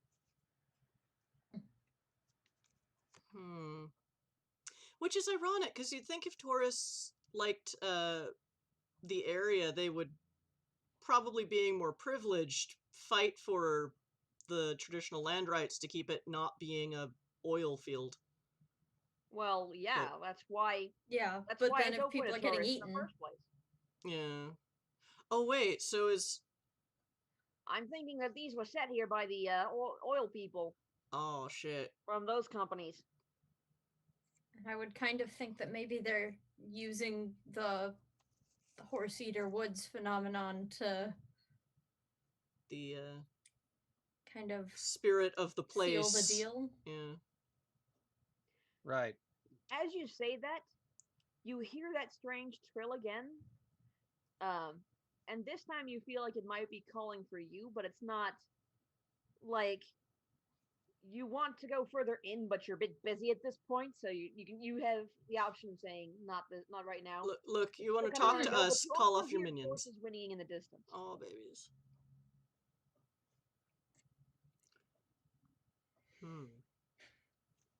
Okay, Shay, was that your action? Or Yeah. I assume having a conversation takes the place of actually acting, but that's worth it. Yep. I mean, you still haven't rolled anything. Yeah. Technically, in Demon Hunter's popcorn thing, rounds aren't Yeah, we're a little. Yeah. rounds are however long they take to happen, basically. Yeah. It movie logic.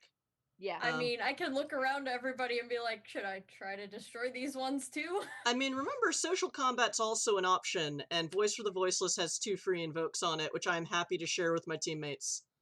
True. If you want to, they're still, and also they're still assaulted, depending on what you want to do. and if you want to, yeah, scare them away or intimidate them away. I mean, I will note that if you leave them alone, they are going to go back to eating tourists. Yeah. Yeah, no.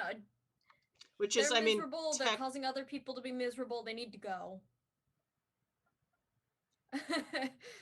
I just wanted to make sure that nobody else wanted to, like, ask questions or anything before I... Like, I get it. Tourists are annoying. New Yorkers often wish there was an actual tourist hunting season, but, like, this isn't the way. Also, worse repercussions for the land. And traditional land rights, etc. So. Yeah. You know, blood being spilled stirs up the other side as well, you know. Okay. Yep. Well, I'm going to invoke Voice for the Voiceless. Assaulted aspect on there, because gonna, like, use the damage they've already taken to make them take more damage, if that makes sense, with my kind of psychological magic attack. Makes sense. So you're no reason to hold on to this flesh if it hurts. So you're rubbing salt on the wounds, is what you're saying. Yes.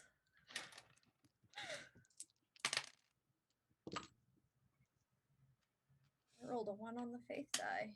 That's cool. That's a 17. 15. So you only get one of them this time, and it does also, once the spirit is cut away, it also collapses in a hideous soup of organs and meats and bones. Where do you want to go next? It was top of the round, relatively speaking, wasn't it? Yes. So neither of you have gone yet? Nor have McLeod, Nope. nor have the last remaining. Okay, no one else has gone. Let's let Artie go next. Sure. Artie will put down the salt bag and walk toward them. Look, I understand, you're really hungry, and, I'm sure, if we can bring you to town, they've got a great diner. We can get you someplace to eat. No, but we like that diner. Don't antagonize the diner staff by bringing in zombies. What? What kind of nerd are you? That place isn't going to sate their What I'm hunger. trying to do, of course, is actually set up being able to use Voice for the Voiceless as a distraction to take them out. This is how we got kicked out of that Denny's. The last 8 Denny's. Do they respond to this in any way? Me. Schmoozing. Waffles. As I bring my hands up and a ghostly sword forms in front of it, and I try to cut through them. Okay. So we're doing. This is clever enough. Clever arms and armor. Can I use one of the free tags on Voice for the Voiceless, given that I actually got them talking? Yes. However, that will go away once the last one dies. Yes, that is why I'm planning. That's why I want to use the free tags now. Fair enough. Just Smoke them if you got them. saying, it's not one of those things that can be found. Since clearly this last one doesn't want to follow us around as our friend. Nope. We Didn't think don't it want that one to follow us around as our friend. Mm. That's another 11. So 11! your Freedom! ghostly sword doesn't actually slice through the flesh. Oh, 13, sorry. Both you and Shay see the animating spirit, or what used to be a spirit. Probably closer to what you might call a demon now, but it's not quite from the infernal plane. Is shredded in half, and once again, the corpse collapses into a pile of meat, and you are left alone in a bog that is rapidly being, not a bog, but like 2 inches of water with mud underneath, that is rapidly being discolored by icky blood and not flooding because not enough water for that, but still kind of soupy guts. Soup for the soup god. I retrieve my Grover.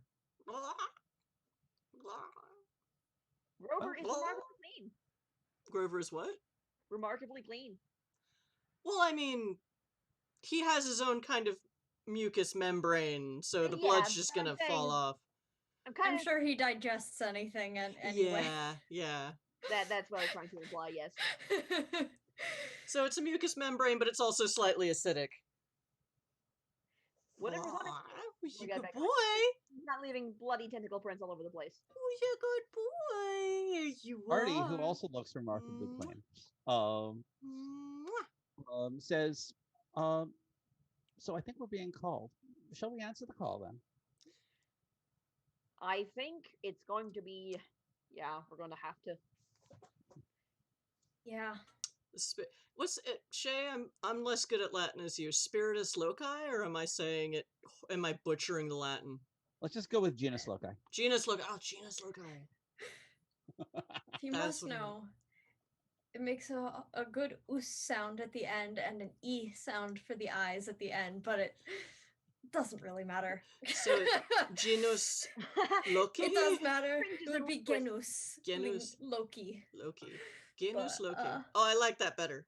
Is that Yeah. modern Greek or Ancient Latin. ancient Latin? Ancient Latin. Okay. That was it. From Puka, cringes and linguist. Yeah.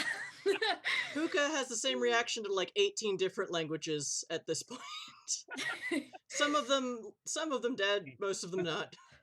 Okay, so you continue on further into at this point, it is pretty much a swamp. The standing pools of water are getting bigger. The trees are getting thinner, and you've pretty much, it's not quite a steep a slope going down. You've leveled out some, but you are still going downhill.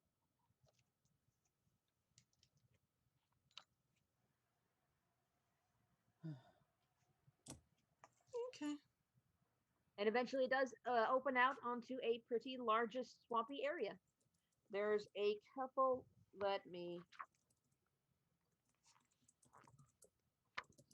wish this wasn't marked up. So, I'm going to show you a map. There you go. That's the area you've entered. Okay. That's bog. tiny and hard to see, but okay. Sorry. That looks like a map. A bog. A bog. Yes. Is it a rattling bog? And the valley. That's what you're going to see. So. Filk. Bardic immunity. So you enter it, and there are. Let me actually read the description of the bog. The linguists are sadding in the chat. Curriculums. No. It's particularly funny because I was wearing my Latin club shirt from high school that has Latin problems on the back, and one of them is you cringe when somebody says curriculums. And I was wearing that shirt when my mom said curriculums, and I cringed, and I was like, there we go. Okay, here we go. This is why our chapter aspect is who's the nerd now? So, the trail leads down a wet, slippery slope covered in leaves and pine needles. About 50 yards down the slope, the group sees a series of horse skulls mounted onto the trees. As they look closely, the skulls are old and covered in moss and grime. They've obviously been here for many years. The skulls form an obvious perimeter, warning travelers to go no further.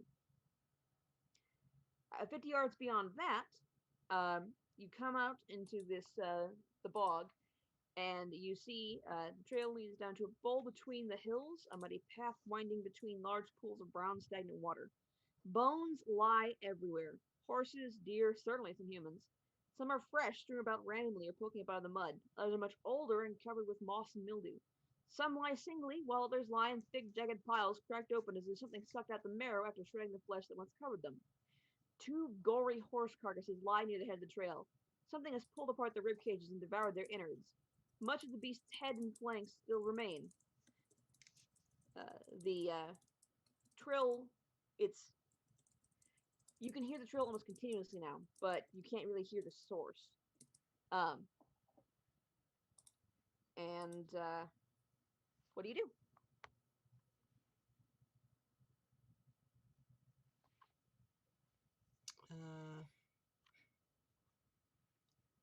Well, we're not really stealthing, are we? We're not I very wouldn't sneaky. say so. No. So I'm just like, hello, Genus Loki. We are here to talk to you about what's going on. Nothing answers you. McLeod racks his shot, calmly reloads his shotgun and racks it. We are willing to negotiate. Still silent. I'm going to repeat that magically. We are willing to negotiate. Roll it. 15. How much? 15. Okay, you succeed with style. So you send this message out into the ether, and you feel it kind of ripple outwards, and you feel it when it hits something else. And when it does, all hell breaks loose.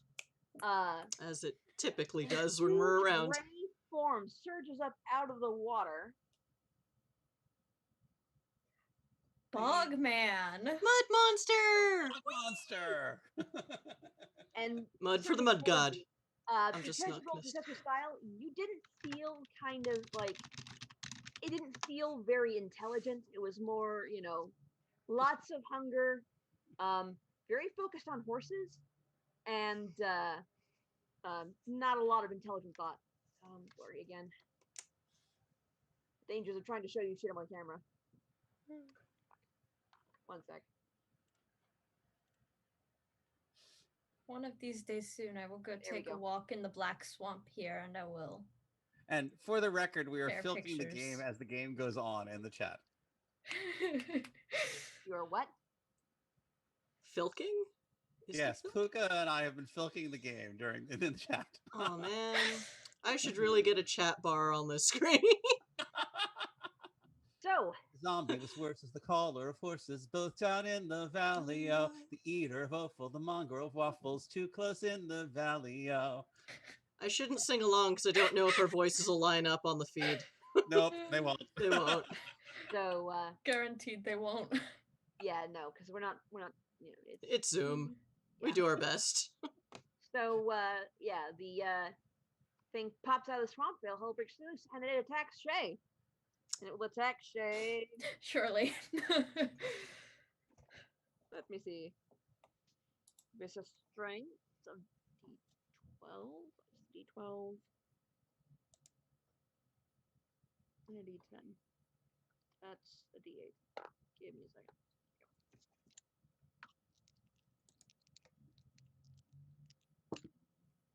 Alright. It rolled a 20.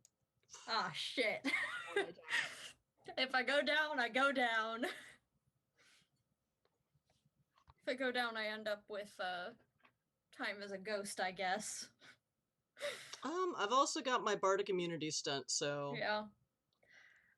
that would mean no tentacle fun this round, but at least, Shay as the necromancer, as we're surrounded by zombies, might be the more important player right now. This is the only thing that popped out. And, you can say when you sent your message out, you felt it very clearly.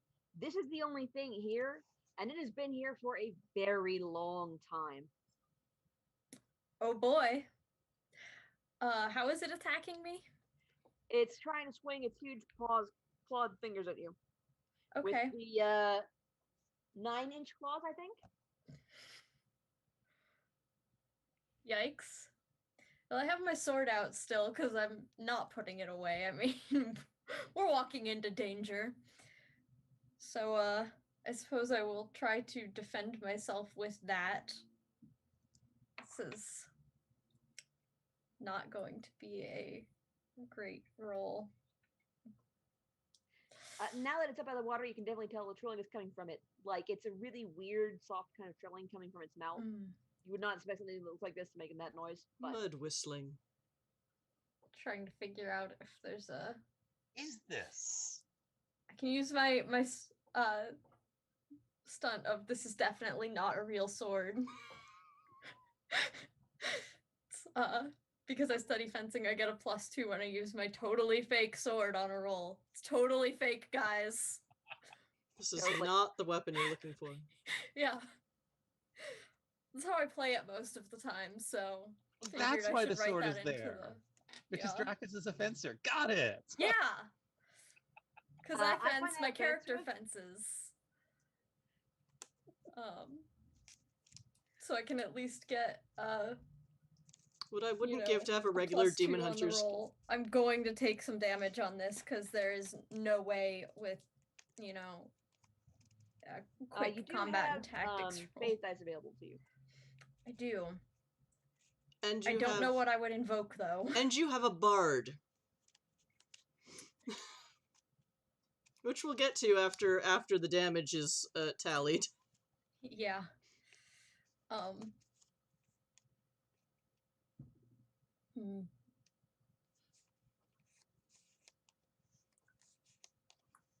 Oh, well. totally built Kathy as a D&D character. I haven't taken any damage yet, so we'll just deal with it as it comes, I guess. I can roll demon dice after if I need, right? Yep, you certainly can. Okay, it's not as bad as I was expecting. It's a 13. Okay, so that's 7 hits. It's a moderate condition, isn't it? Yep. Okay. Yeah. I would go with lightly disemboweled. It's just a flesh wound. That would also work. Okay. Then I'm gonna use my bardic immunity stunt.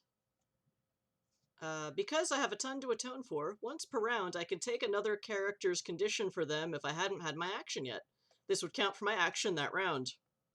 So what I imagine happens is not a heroic, like, shoving Shay out of the way and getting clawed myself. I think it's more of a, I try to do something with Grover and fall in front of them because it's muddy and slippery, and the claw kind of hits me before it ends up in Shay, and I take the... I was actually kind of seeing, Okay. like, from Darkness Rising. What happens is, this thing leaps out of the water and comes at Shay with this huge claw and swipes, and Shay manages to duck, but you're standing behind them, and it goes on you instead. That's fine. Oop. So keeping track of my damage. So what is this moderate condition called? Slightly disemboweled? Yeah.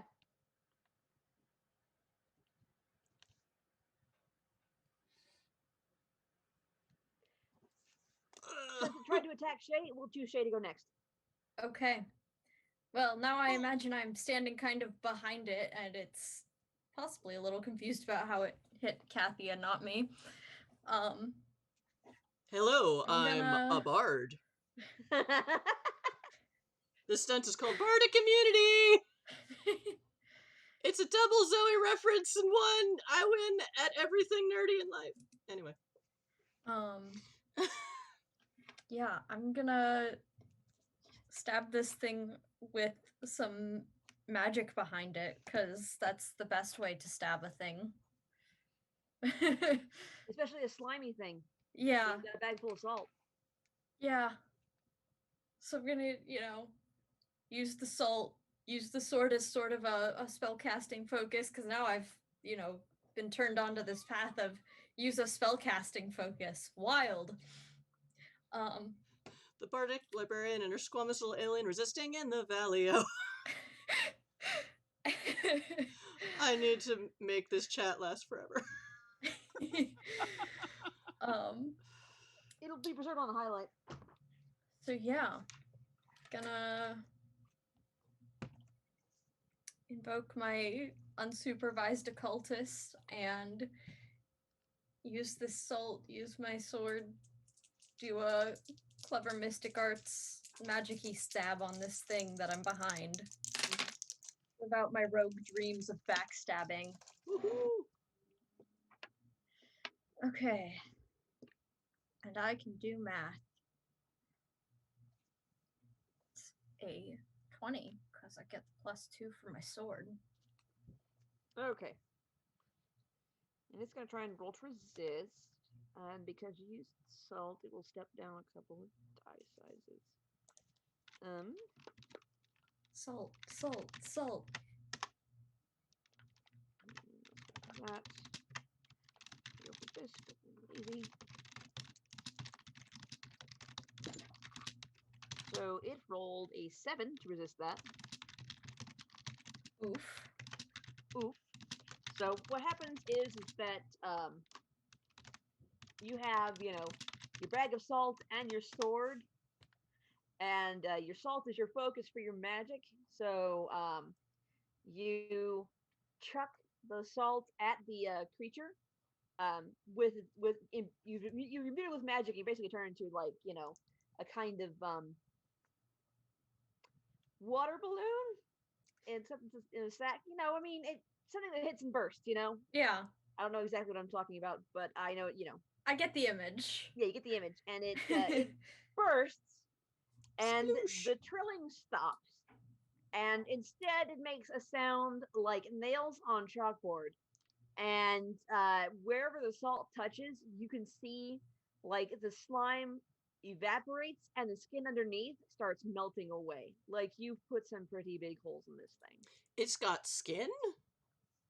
Underneath the slime. Huh. It's not a bloody one. Burn the It's bog, Well, no, it's not a man. bloody one. I thought it was a mud monster. Okay. no, that's gray Okay, skin. so huh. The Okay. very gray kind of skin covered in slime. Okay.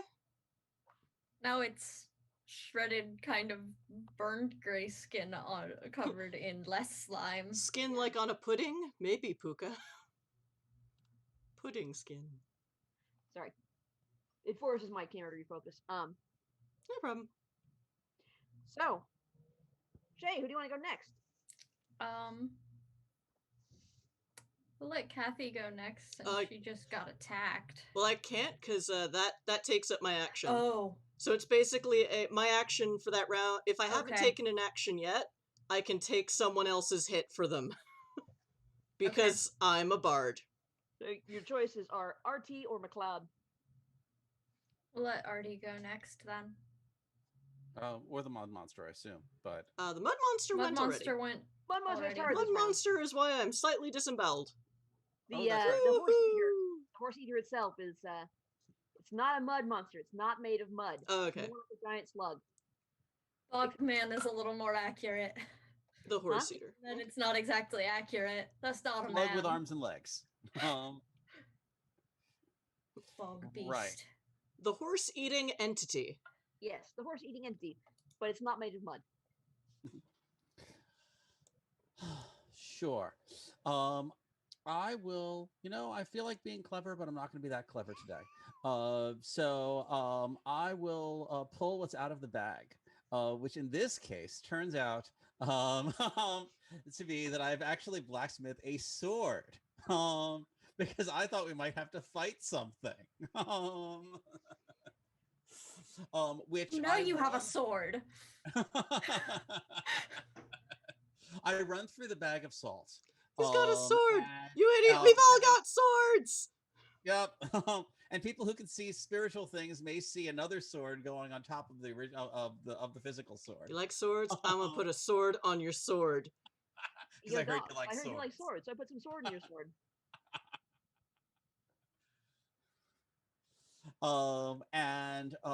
Then I will attempt to cut the slug in half with the sword encrusted spirit covered sword. So I'm going to use one of the free tags on the On the stunt invoke, I will also use one of my faith dice. Eh, For Worth the salt. noting, the thing took a severe condition from that salt. With so it became salt blasted Oh, that's good. severely. So sure. Then I won't use one of my things. I'm just using that narratively. But I will. But I will invoke the severe condition. Okay. So that's going to be a clever combat and tactics with an extra 2d6 thrown in. The pudding skin beast is ready to feast in the slimy slugfest valley, yo. Okay. I'm barding. Yeah. I'm giving you an out of character bonus with my singing. I feel very out of character bonus. And that is going to be a math is hard. Right. That is a 5, not a 15. That's important. So it's not so Math much a is mud hard. monster as a leg slug. So 19. Woohoo! It will try and defend against that. Oh, sorry, 21. I'm Oh. cleverly attacking with medieval arms and armor. Physics be damned! 9, 12. So 21 minus 12. 9, I think. Is 9. Okay. Moderate condition. So yeah, you sheathe your sword in the bag of salt, pull it out again. It's kind of, you had it in the bag, in your little ready go bag, oiled, because you don't store swords without that. Yep. So it's got, it's now covered in salt, which will pit it if you're not careful. That's when you clean it after. Yeah. But you then stick it right in the mud monster. It was already making a noise like nails on a chalkboard. Now it's making that noise and one that sounds kind of like a fire alarm. Ow. Like there's an unbelievable amount of screeching, of high frequency noise coming out of that mouth. And so I guess McLeod will be next. Practically seasoned. More puns! He doesn't have he's actually gonna, shoulder a shotgun and pull out his bow. He's gonna shoot with his bow.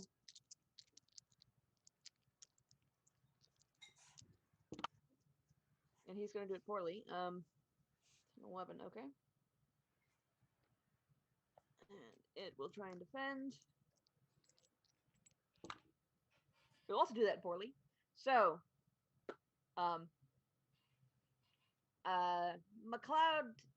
doesn't shoot very well. Like, you can tell he was in a bit of a hurry when he tried, he wasn't really aiming. But as the arrow springs away from his bow, it actually ends up going into one of, you wouldn't exactly call them eyes, but they're definitely sockets where the face would be.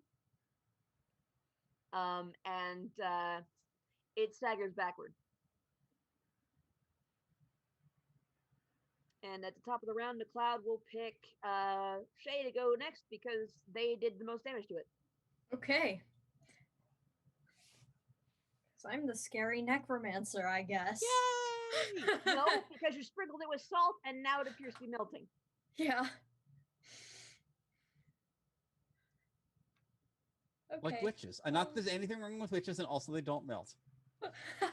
Not in salt anyway, they melt. It's soap water with a little lemon juice. Actually, no, that's wizards, depending on the series. Yeah. Yep. Dealing with dragons. Oh yeah, Yep, that's what I love was that one. We've all read I'm it! at a loss. Oh no! Alas. Read them, they're good. They're cute. Okay. Dealing with dragons. We'll make a note of it. I'm not sure if it stands up After to my today's turn. standards of feminism, but it's very much like, fuck being a princess. I'm gonna go do Okay. my thing.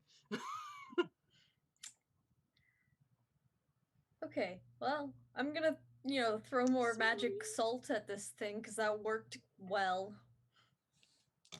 Roll it. That'll be a 15. Okay. It will try to defend. I'm throwing these things like snowballs. It's salt packed into a ball and throwing it. That's the image. So that's 7. Oof. Yep. It screeches horribly, and like the where the sword went in was smoking, and like you can tell it was starting to dissolve there, but there's just this widespread application of salt is really what does this thing in. Like you can tell as it it doesn't do quite the horrible I'm melting. Instead it makes noises that would make dogs cry. Um and in you're pretty sure it's making noises and frequencies that you can't hear, especially given by the racket the horses are making for even further back. Oh, Um, babies. and you see just like it tries to scramble forward, pull itself forward. It's trying to get to you, but it's melting. Its skin is coming apart, flayed apart, and it's just falling apart. And eventually, it stops moving, but it's still sizzling quietly. Puka says, but sodium works when a giant slug lurks in the horse parts knee deep valley, oh. In the horse parts knee deep valley, oh. There we go. Oh, there's a bog. It's a good thing we didn't bring in the horses. We would have had a whole Artax moment. Oh. Artax! Out of character, it would have tried to eat the horses first. Oh, okay. Well, Yeah, that was Certainly. the advantage of the horses. However, the disadvantage is that you then have fewer horses. Yeah, that you sacrificed the horses, the Yeah. ponies. who probably did nothing to deserve this bullshit. So McLeod lowers his bow. He'd knocked another arrow, and he looks down at the thing, and he looks at the view, and he's like, "Well, I was kind of expecting that." And points to where Kathy is still bleeding from several long scratches down the front. Yep, But I'm fine. I gotta say, we are all remarkably alive. We sure are. Might need to find a new name for these woods if that was the horse eater. Well, he comes back in 37 years, right?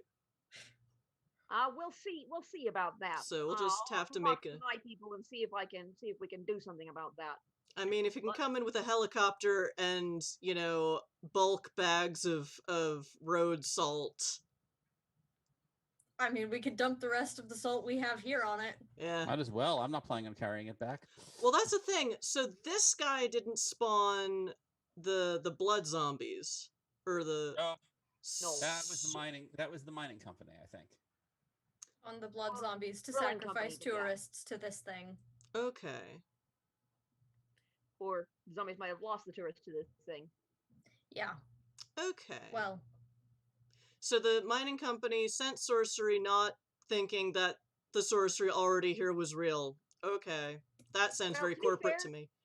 To be fair, it was on a 37-year delay, and if you don't have any hard proof when the last time happened, then I want it now. No, just kidding. Yeah. No, it's accurate. All right. Yep. So should we double check the local area to see if the mining company's magical representation is still here and fucking shit up? Um, I mean, it is 10 o'clock, but that's probably cleanup duty. Yeah, we can We'll get to that. do that, but I suggest we head back to town now and clean off first, because y'all are covered in bog ooze and blood slime and all this nasty shit. okay. I'm gonna do I forget what they're called, a recovery action where I just sort of use Overcome. overcome. And just, use Grover for the bonus and just sort of turn him into a really big oozing band-aid. And so I just sort of kind of just wrap him around my middle like a wide belt that's blinking. Uh-huh. With many eyes. With many eyes. So that's an overcome roll. I dare say that's a clever sorcery again, and commanding minions gives me a +2. So Yep. For a 12. Okay. Yep, you clear one moderate condition. You let's- clear. It's if you roll a 5, between a 10 and a 5, you get one minor. You get between 15 and 10, you get a moderate, and between 15 and 20, you get a severe back. Okay, so If I recall the overcomes correctly, I'm not inclined to. I believe I had a moderate condition. You did. You did. So I rolled a 12, so I am no longer slightly disemboweled. Yes. But That I is am correct. still disturbing. It is worth noting that I still have 3 demon dice left for next Yes. time. Mm-hmm. Yep. Yeah. So yeah, just saying, as the person who usually GMs and runs the show, I would be delighted if we had an every other week game of Demon Hunters with this team. But I know that not everyone has the energy. I certainly don't have the energy to run another campaign. So, but Yeah. this is why we have a Discord, so we can all talk about it. And if anyone, from, well, I mean, we could invite the Zoe folks, but I can't pay them, so that's Nope. kind of not fair. Uh. Yep. We are willing to volunteer our time, but not everyone. We're not entitled to free work from professional actors or Yep. professional GMs.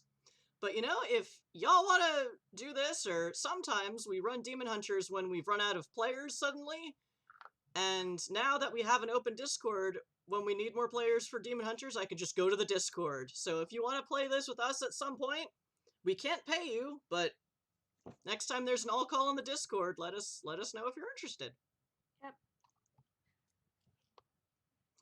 He's like, Alrighty, so that has been this game of Demon Hunters. We cleared out the horse eater, and some, at least, of the zombies sent by the oil drilling company.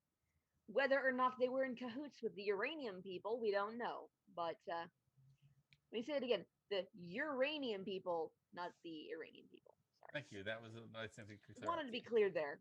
The uranium mining people who are doing it illegally in Arizona. The real enemy was capitalism. Always. Always. I'm Merc. I don't really appear outside of this stream, but I'm on the Discord. I'm on the Zombie Orpheus Discord, and you should definitely watch the Reliables on Monday nights. They're going to be back in studio finally, so you don't have to watch talking heads talking to each other over a Zoom call. They're going to be back in studio so they can hit each other and all this good stuff. Yeah. I'm moving closer this summer. Going to Chicago. And let's go with Shay.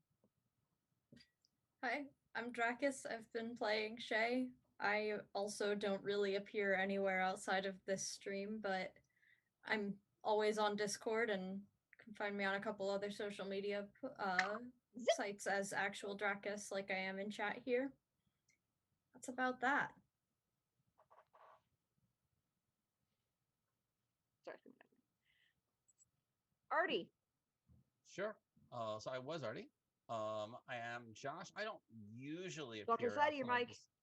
Thank you. I don't usually appear outside the stream. But as it happens, I seem to be doing a concert that we will at some point figure out what our set list is. That's an important thing to do, I hear. On Friday night at Balticon, at Virtual Balticon, which is going to be May 28th through 31st. And so we'll be on the Friday night there. You can find Josh and Lisa on the schedule. Awesome. Put links in the Discord, and I can put them on the Twitters. Sure. Oh, and I was playing Kathy in real life. I'm Chris, or Ms. Chrysala, on all my private social medias and Discord and my Civi Twitch account. And I'm generally running all the things on this channel, so thank you again, Merc, for giving me the chance to play. Although, to be honest, if my brain wasn't melting from the second Vax dose, I might be running tonight. I don't know. But yeah, I'm basically here all the time, and if you ever talk to us on social media, you are likely talking to me. Woohoo!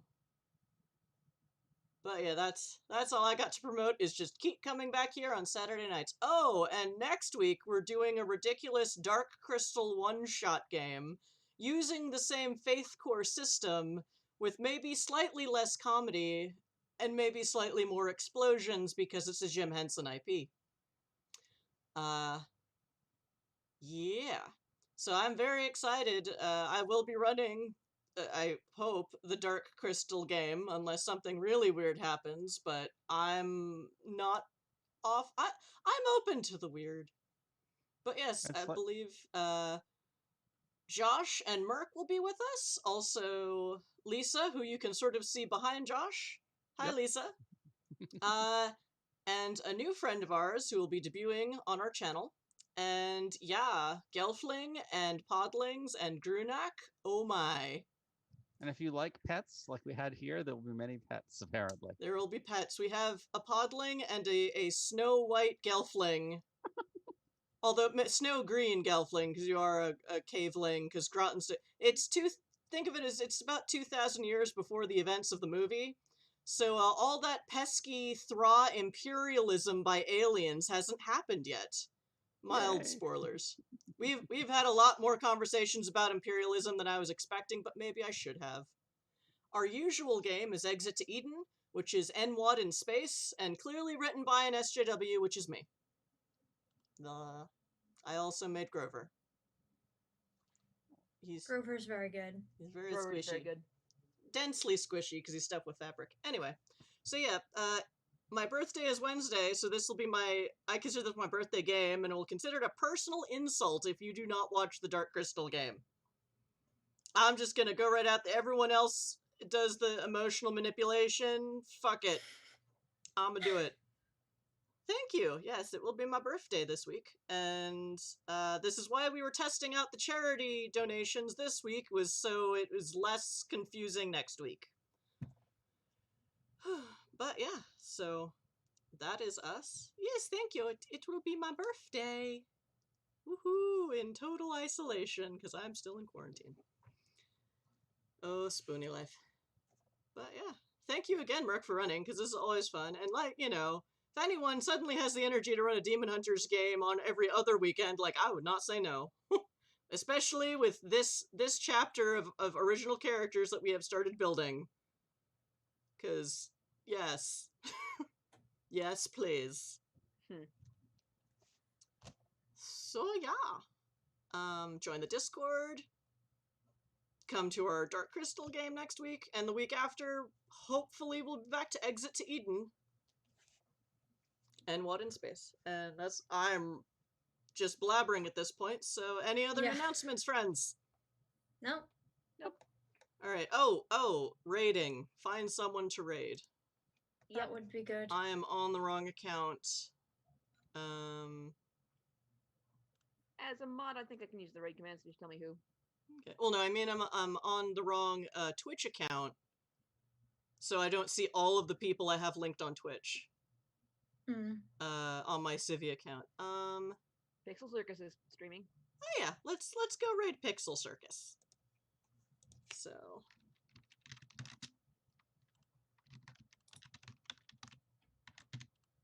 So, friends, take care of yourselves, take care of each other. I hope we gave you ample comedic distractions for a couple hours. Thank you. It's fun having you in chat. Please come back. We have so few people in chat that we can pay attention to all of you, or I can. Though maybe less so when I'm running the game, but yes.